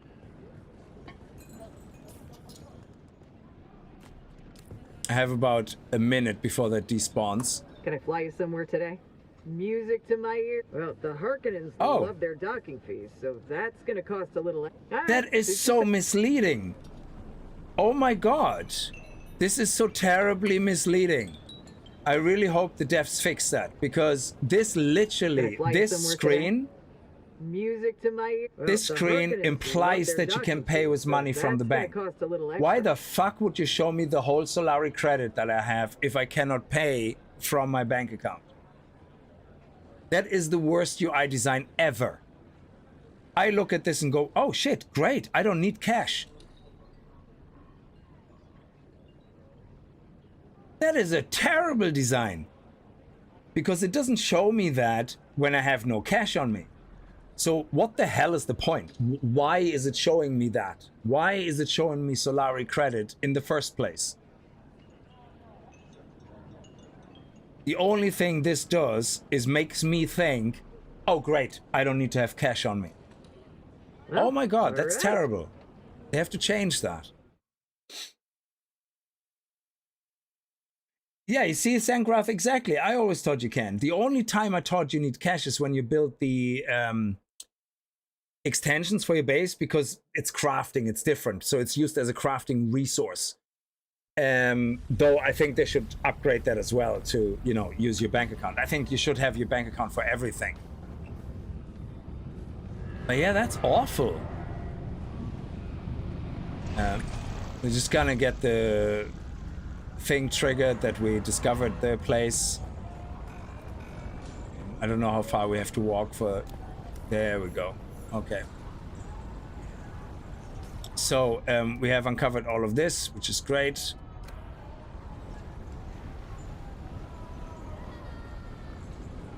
No, her backstory I didn't read. I read before. Her backstory is, I like flying, but you're talking too much. I want to fly. She's a bit of a bitch, actually. No credentials? Then beat it. Oh, okay. Interesting. There's a Harkonnen dude. So... yeah, she actually is. She has a backstory, but her backstory is... You look a little lost, friend. Tell me about yourself. I like to fly. Fast storms, worms, static. Nothing stops me. But you know what I don't like much? Talking. But you know what I don't like much? Talking. Yeah, That's why she uses cash. Interesting backstory.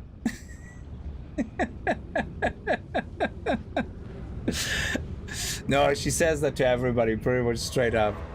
It's actually funny. I prefer her I actually loved talking to because that response was my favorite. It's like, okay, Gonna fly I get somewhere it. today?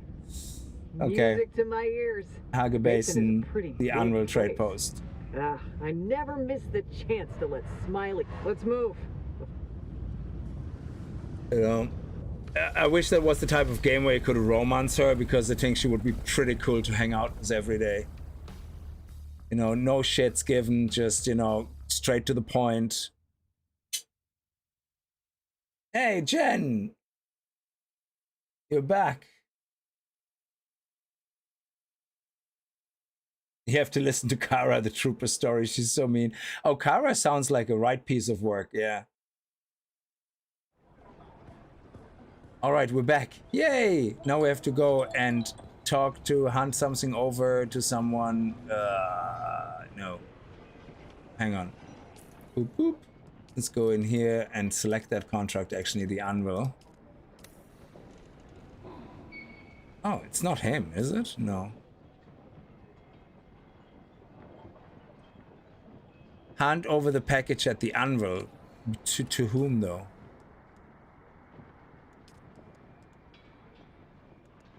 $14 meters. Oh, we just have to do it here in the contract screen. Okay. Cool. Oh, we got Stillsuit customizations. Awesome. Never gonna use that. Stillsuit is complete rubbish now. Okay, so I can't believe I spent $5 for that, but it's the completionist in it. Anyway, so kind of strategy we have so far. Get in, do the second trial, get straight to the anvil, get all the quests, fly to Arrakis, get the trooper quest. So where is the trooper quest actually? Is it in Vermillius Gap? That's gonna be the interesting part. Trooper advanced. It's actually only 1,600 away, so which means it could be anywhere, really. Oh, it's here. Okay. So boom, boom, boom. Now this area is a bit tougher. For this, we definitely, I think, need to have at least full iron tier gear and weapons. And we want to have our disruptor, I'm pretty sure. So our current contracts are here and here. And this is actually where we want to build kind of a refinery base, and maybe here as well. So it would make sense to move here, make a refinery base for paste. Then we're gonna get our first crystals to immediately start refining paste by going into Hagarift, get to the Mentat trainer, pick up the Mentat trainer quest. Yeah, I think that would be good. I think that would work. So start here with building a base here. Or in Hagarift, whatever, closer to Hagarift. Then we can do this, do the outpost. Then when we go across here to... We should probably do these outposts as well, but not until we have a base, in case we die. And then we're gonna go down here to do this contract, make our second base. Again, just basic squares, and then we worry about things like water, power, refinery. Anyway, doesn't make a difference. And then here we're gonna set up the silicon block place. At what journey do we unlock 3 bases though? And this one here is temporary because this one here is temporary because once we have enough paste to make an Ornithopter, I think that's all we need. So if we look at research for Ornithopter, so we would skip the boogie. If the strategy is to skip the boogie and go straight for an Ornithopter, the first Ornithopter, the scout one, requires 14 paste, 28, 42. 56. So say 100 paste. So to make 100 paste is pretty quick, actually, I think. It takes 400 crystals. I think it's 4. Or is it 6? I don't know. We're talking 2-3 runs of crystals. Then we're gonna put them safe. And that's all we really need. Cobalt paste.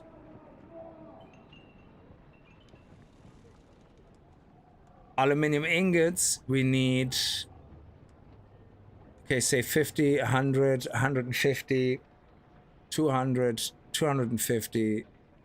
So say 200, we need 3 wings, so 4 wings, so 200, 300 aluminium ingots.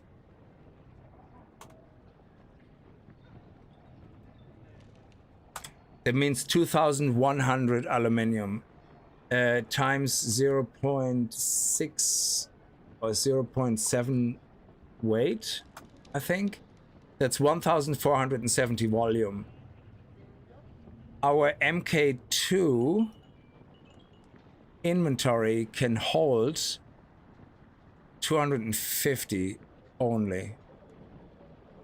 Our inventory can hold 170, so I'd say 150, so that's 300, 400 volume.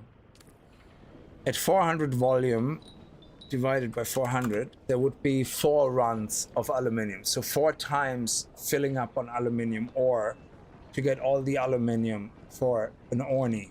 That is not that much hassle.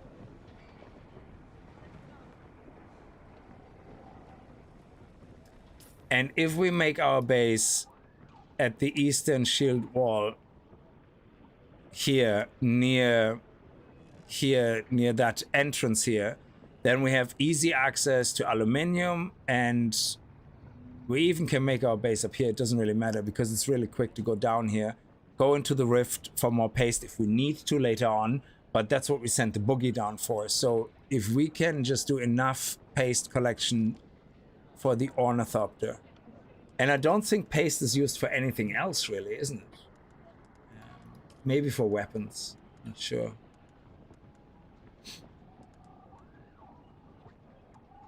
No, but it uses a load of silicon blocks. Because we would need the disruptor, or is that where we have the scatter shot already? No, when does the scatter shot become available? Oh, here, the house drill shot. Okay, disruptor until then, which is fine. No problem. And probably go with the sword. It's the strongest melee weapon.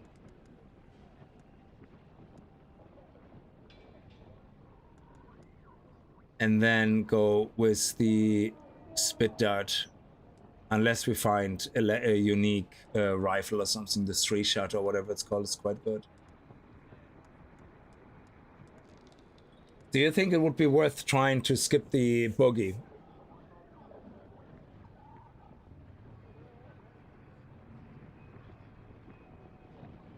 To try that and just focus on getting all the resources together for the Ornithopter. Because so there is no real route you can have to farm specific uniques, because the problem is that all the chests in Vermillius Gap have 4 or 5 possible things. We are going to look at all the chests, absolutely, but you can't target farm really, because anything you target farm has a chance of 1 in 5 or 1 in 6 or 1 in 8 even down there. Yeah, so if you're going faster, you can totally try skim boogie. Yeah, it would be interesting to see if that would be worth it. So I would say let's definitely go down here and try to make our base here. So let's head down here into Hagar Rift. That's where we're gonna set up our base.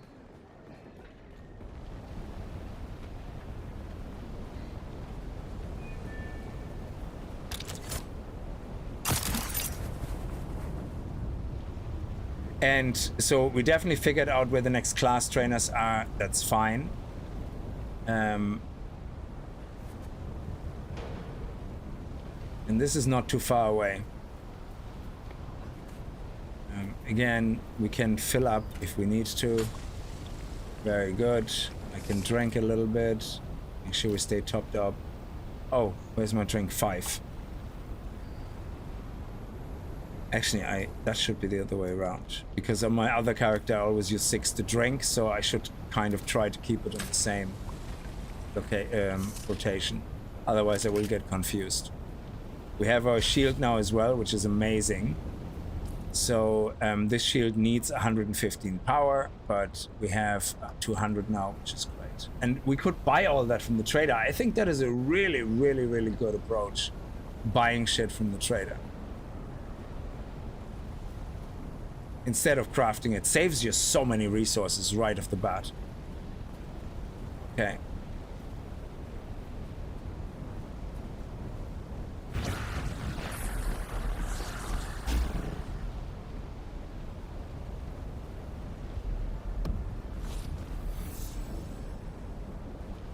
Okay.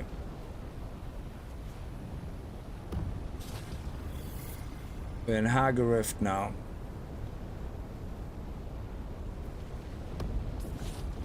So there's actually a side entrance, I think, into the rift.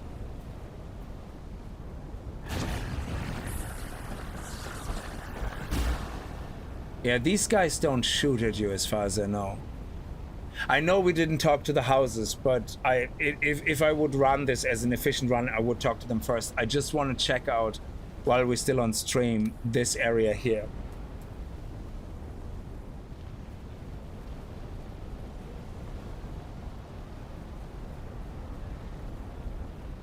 Because I do think there's a way into the rift from here.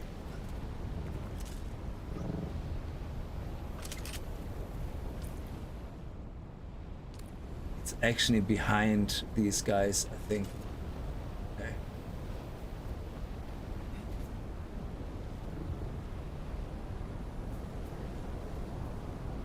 So we need to find a way where we can obviously drive a full bike back out. That's the thing. So while there is an exit here, I think it could exit to here. So maybe here is a better spot to build a base. Because I know there is a side entrance and exit, which is really close to some crystals.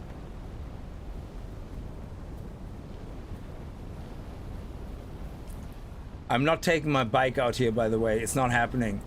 Last time I did it went underground and I couldn't get it back, so screw that. I'm not doing that.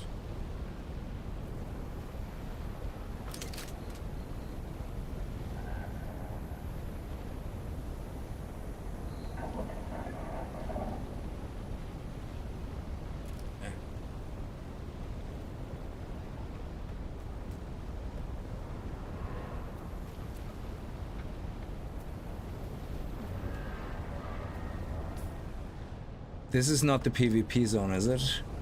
No. Okay.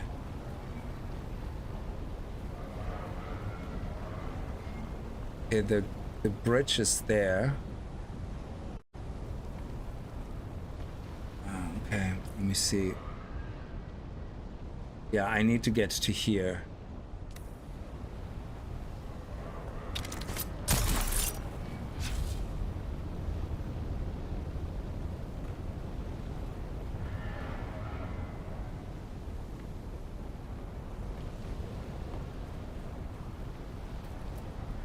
Because I remember when I was driving out of the rift before, I got out here somewhere on the side.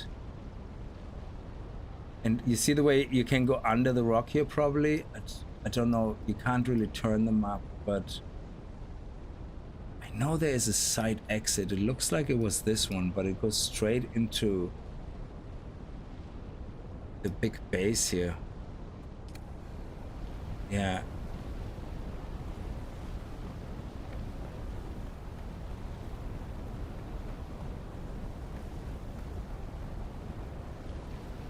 Yeah, you see that there? There is a side entrance there. over there. Screw it, let's have a look. Ah, shit. We have to figure out where everything is. Now here I should be able to securely place this.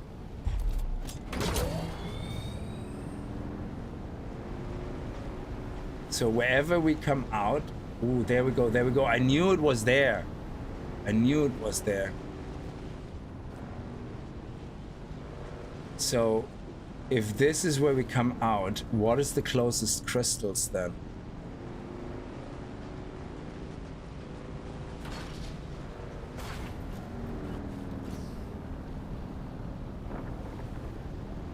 Because we obviously have to find a path to drive down.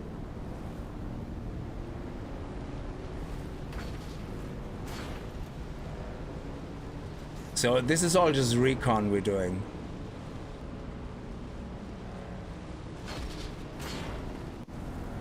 I think this goes down, and that's where we can find the first crystals.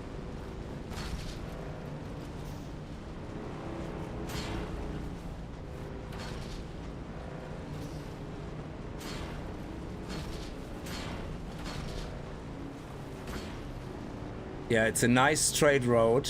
No big surprises, no falling down a big bloody cliff.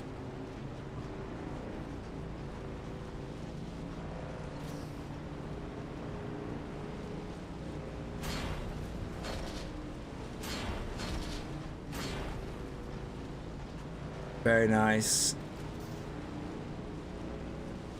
And does it bring us right beside somewhere where we get crystals?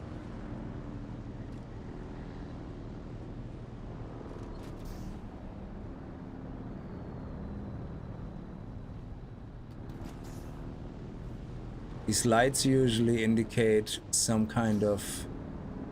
Well, it's bringing us close to the 5th trial over there, but... Cow mineral extractor. Ooh. Yeah, we probably should shoot something in the air here. Let me see.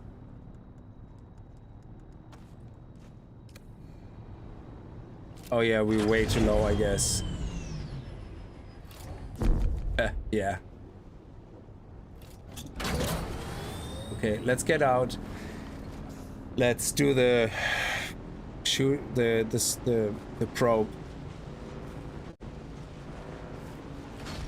But we definitely have, so wherever the closest mine is, I know there's crystals also randomly flying around, but yeah, like the KO mineral extractor mines are definitely facilities.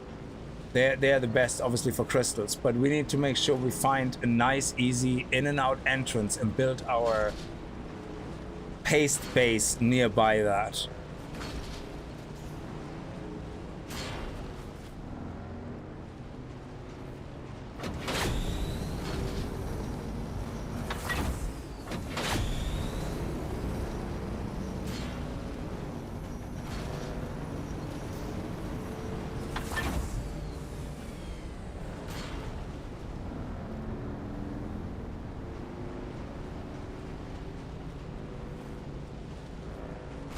So yeah, so this is just for me trying to get to know how best to progress through Vermillius Gap, but at the same time, you know, do all the contracts if possible, have some fun with the side quests, but also try to be efficient. So this is kind of important, I guess.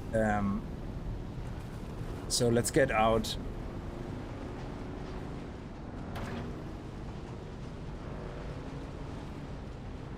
Sorry, David, what do you mean? Oh, they took the crystals out. Only the... Oh, okay. That makes sense. Did they put the elevators back in? Because I know in the AMA they were kind of saying that they used to have elevators here, not during the beta, but in a private build or something. And...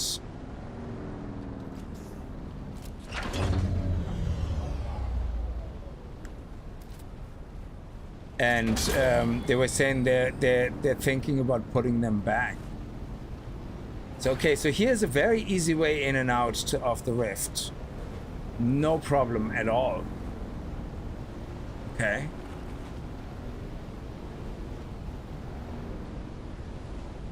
But let's do the...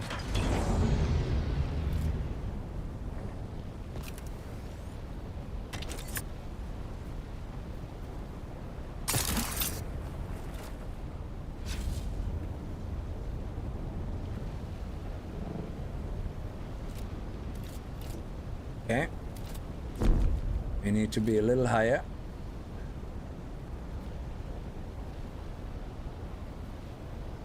Oh, okay, I'm in some weird complex again now where I can't use my abilities. It sucks. Oh man, don't be such a douche canoe, just at least attach to something.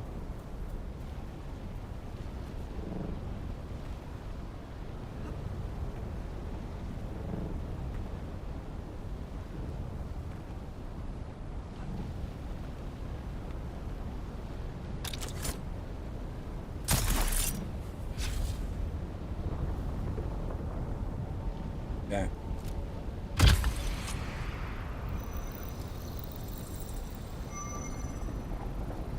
I know I'm in the sun, but I'm terrified to move when the survey runs because it doesn't always complete. When you sometimes you move and it's fine, but sometimes you do something like get on a bike and it goes, oh, cancelled.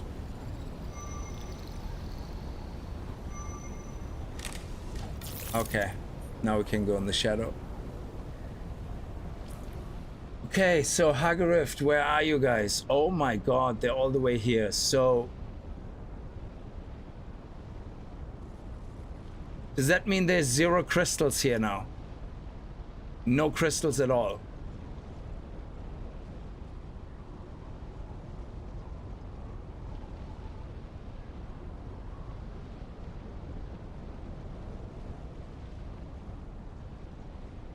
So if they took the crystals out of Haga Basin Rift on this side, I think it kind of would make sense, because if you think about it, yeah, when do you need paste? They definitely must have done that only in a recent patch. So if we look at the patch notes, is that a stealth thing, or did they actually... So I have all the patch notes here up to the most recent one. So let me say Haga Rift. Okay, they have nothing about the Rift mentioned at all. And they have no mentioning of crystals at all whatsoever. So if they changed anything, they haven't mentioned it at all.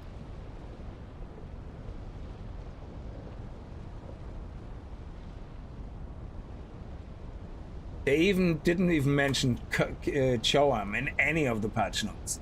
Now, there is a new patch note for the public client.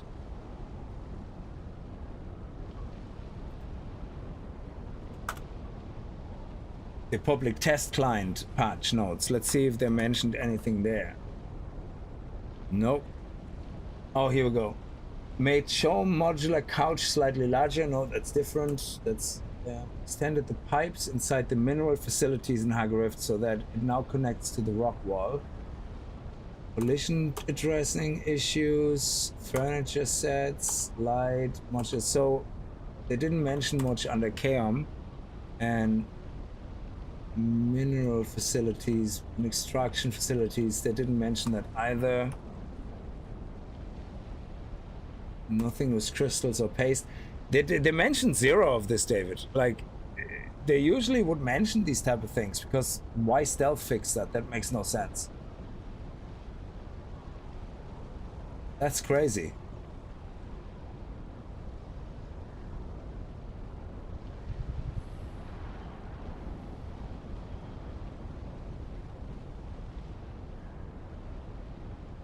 Yeah, usually you don't have to go that far. So let's head into the let's head in from here, because that is where... Oh shit, I'm absolutely burning up. Didn't even realize. Okay, thank you. Wow. Yeah, let's go.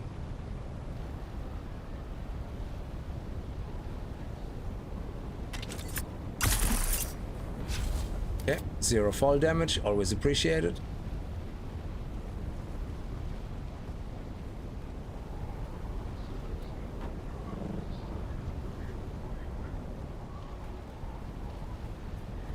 Okay.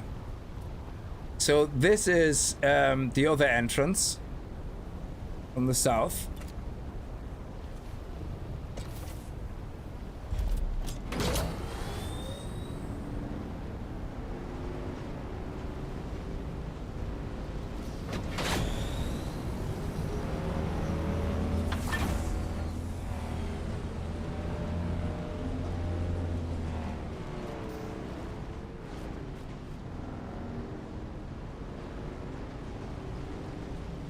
Why do people leave bikes here? Okay. So we obviously want to go down.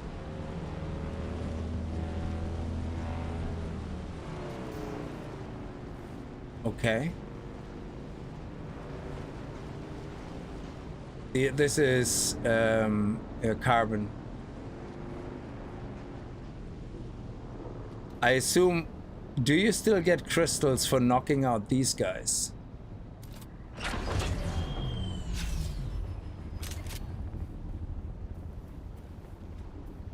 Oh, I thought they added plants now to this area.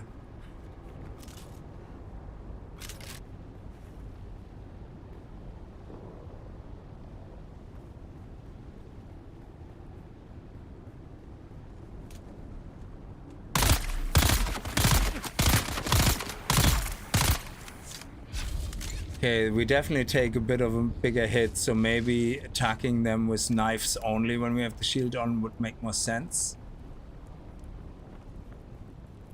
So these guys... Okay. Yes, so we have crystals here. Still a thing. Okay, good. But it would take a while to collect about 700 of them.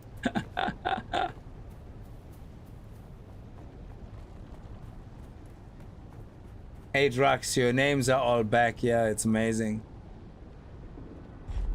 So, okay, let's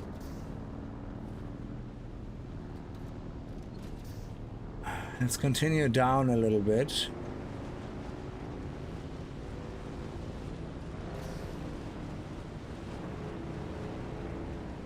Let's see if there's something on this side.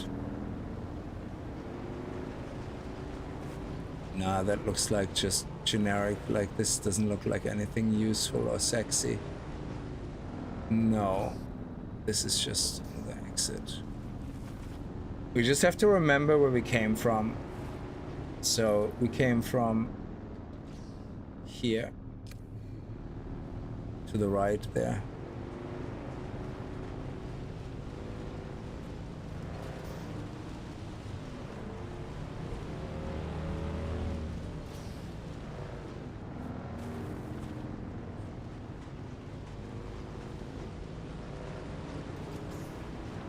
Absolutely nothing so far.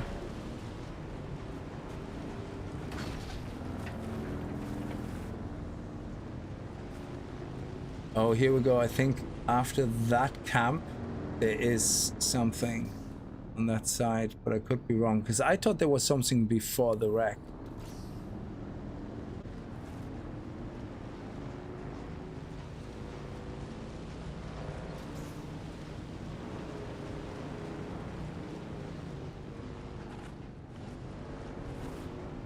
Wow. So I mean, in a way it makes sense. If you what needs actually paste? Yeah. So if you want to make a boogie, for example, yeah, the boogie needs 13, 26, 30. The boogie needs as much paste as the bloody Ornithopter. So paste-wise, there is literally no difference.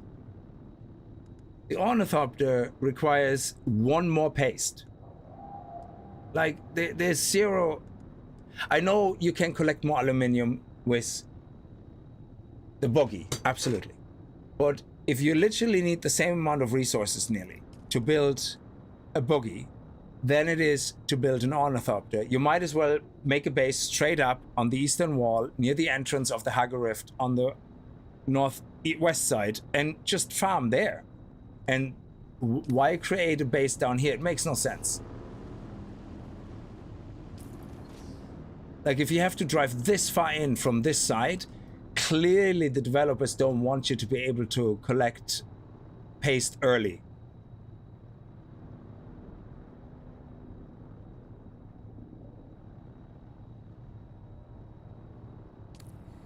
Well, I mean, you have an Ornithopter, Jen. If you want, you can check on our server, on the other server right now, and see if there still is.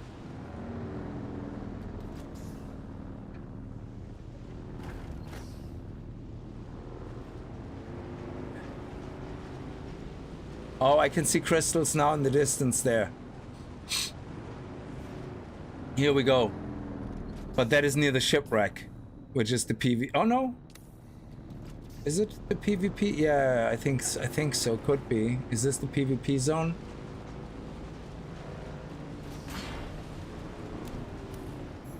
No. Oh, here's a mineral facility. Okay, fair enough. So let's see what the closest exit is.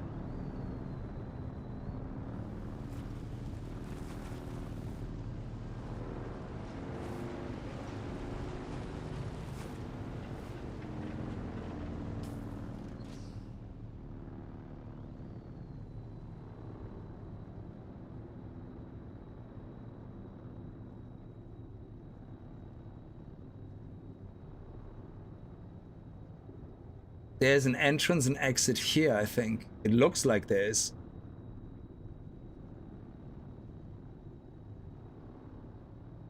So what I'm trying to figure out is where's the best spot to make a refinery, a paste refinery, that is easy to get to and fro to pick up the paste, the resulting paste. So we want to be close enough to the source to craft everything. And then all we want to have to do is take a drive with a buggy or whatever and pick up the paste. That's all we care about. I think what I'm gonna do is I'm gonna make a little shelter here and just wait it out. Well, I have to log, I guess. So the other base is there, so I'm going to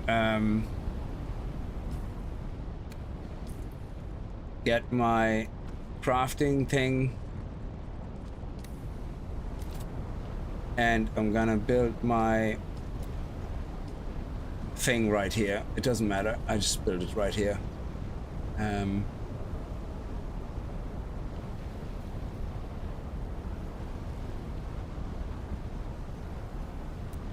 Fuck.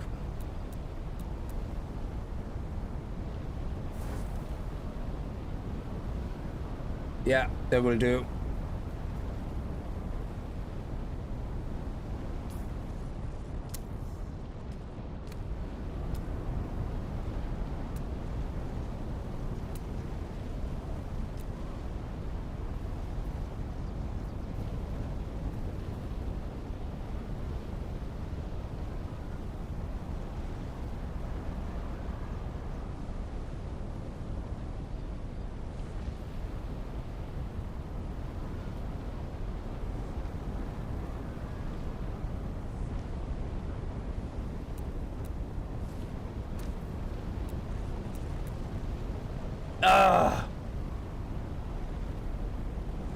Sector weather alert. A large sandstorm is approaching.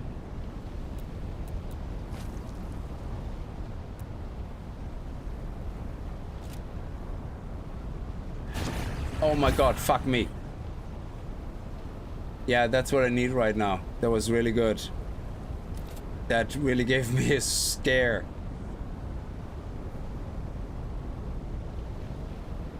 What the hell is going on? Why? Okay. Oh, I don't actually have enough. Ooh, I don't have enough stone. Shit. Okay, let's just build some walls.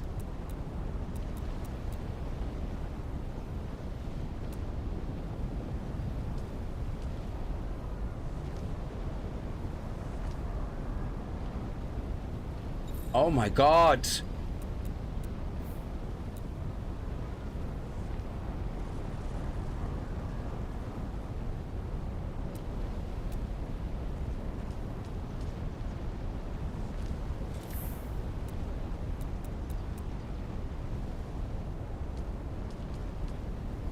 I don't have enough resources. Shit.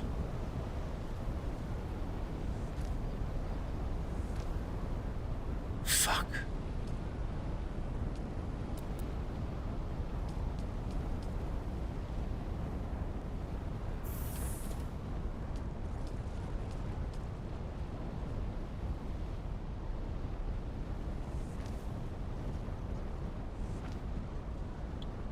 Oh, I do. Oh my god, I just literally have enough.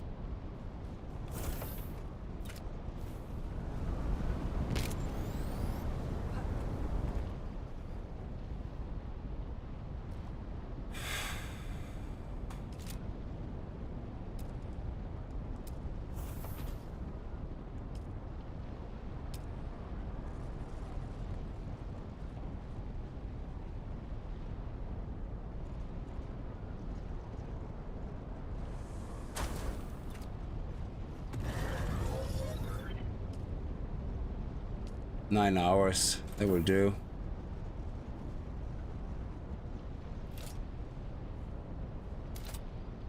I think. Will it do? I don't know.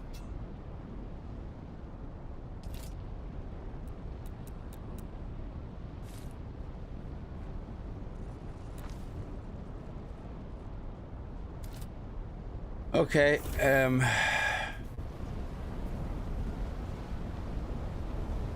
oh, if it's daylight now, we might find some fuel cells around.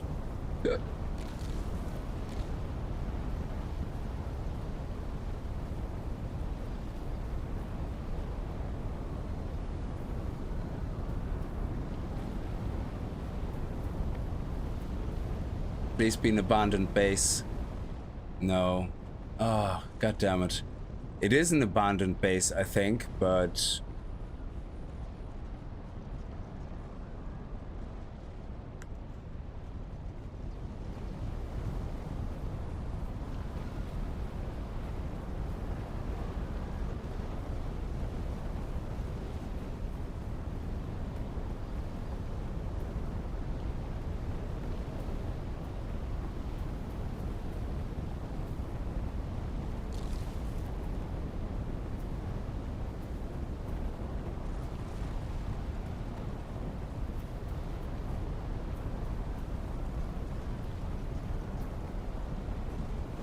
Would be nice if there was like a camp or something here somewhere.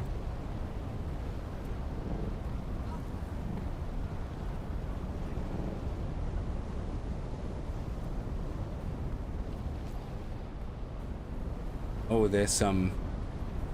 There might be some... salvage, but there's no battery or anything.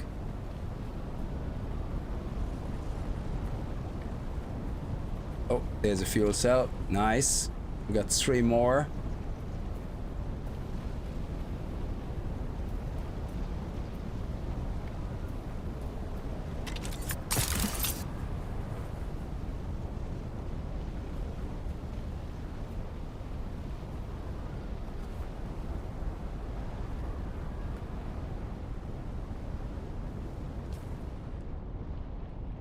Okay.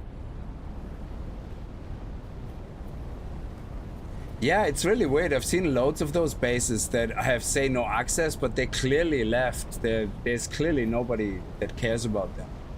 Weather alert. A large sandstorm is approaching. So, yeah, what we did was... actually, we have to wait the sandstorm out anyway. So, let me log off here for a second. Do we have enough water on us? And how much do I have? Okay, yeah. So, I have to log in the morning or whatever. So...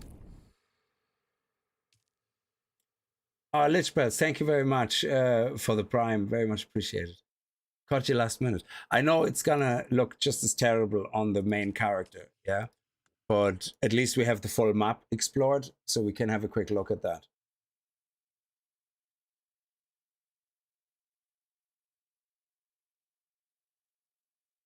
Yeah, if the traders sell crystal of pay or paste, that would be probably very helpful. Yeah.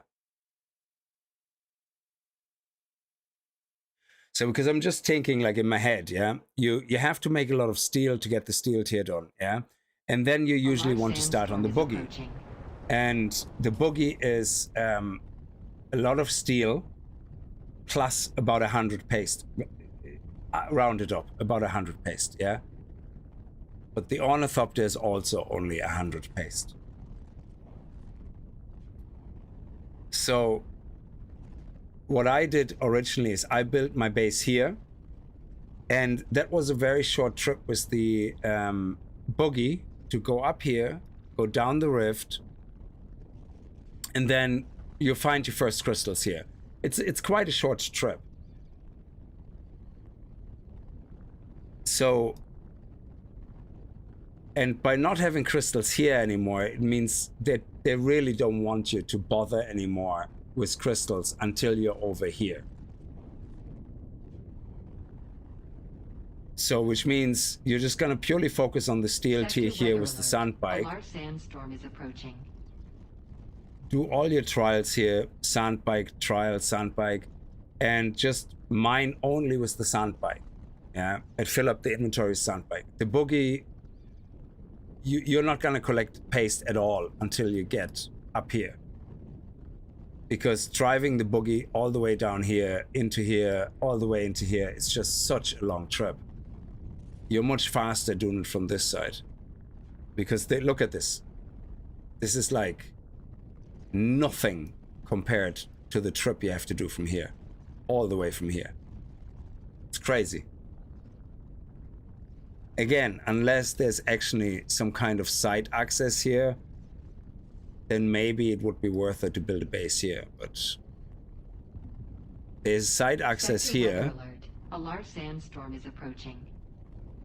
But is it a side access that, no, you see, this side access probably goes to here, and then you have to jump down anyway, so I don't know. I know there is a side access here because we came out of it. That was quite handy with the mineral extraction facility 6, I think, yeah. That's actually the round trip we did. We went into here, took loads of crystals with the buggy, drove through the facility with the buggy, came out upstairs, and then we were able to leave. But we also could go jump back down to do the whole trip again, and we could do that circuit over and over. So this is a very good circuit still. And then you come out here. So maybe having a crystal refining base here would make more sense. I just want to see if the field is still there.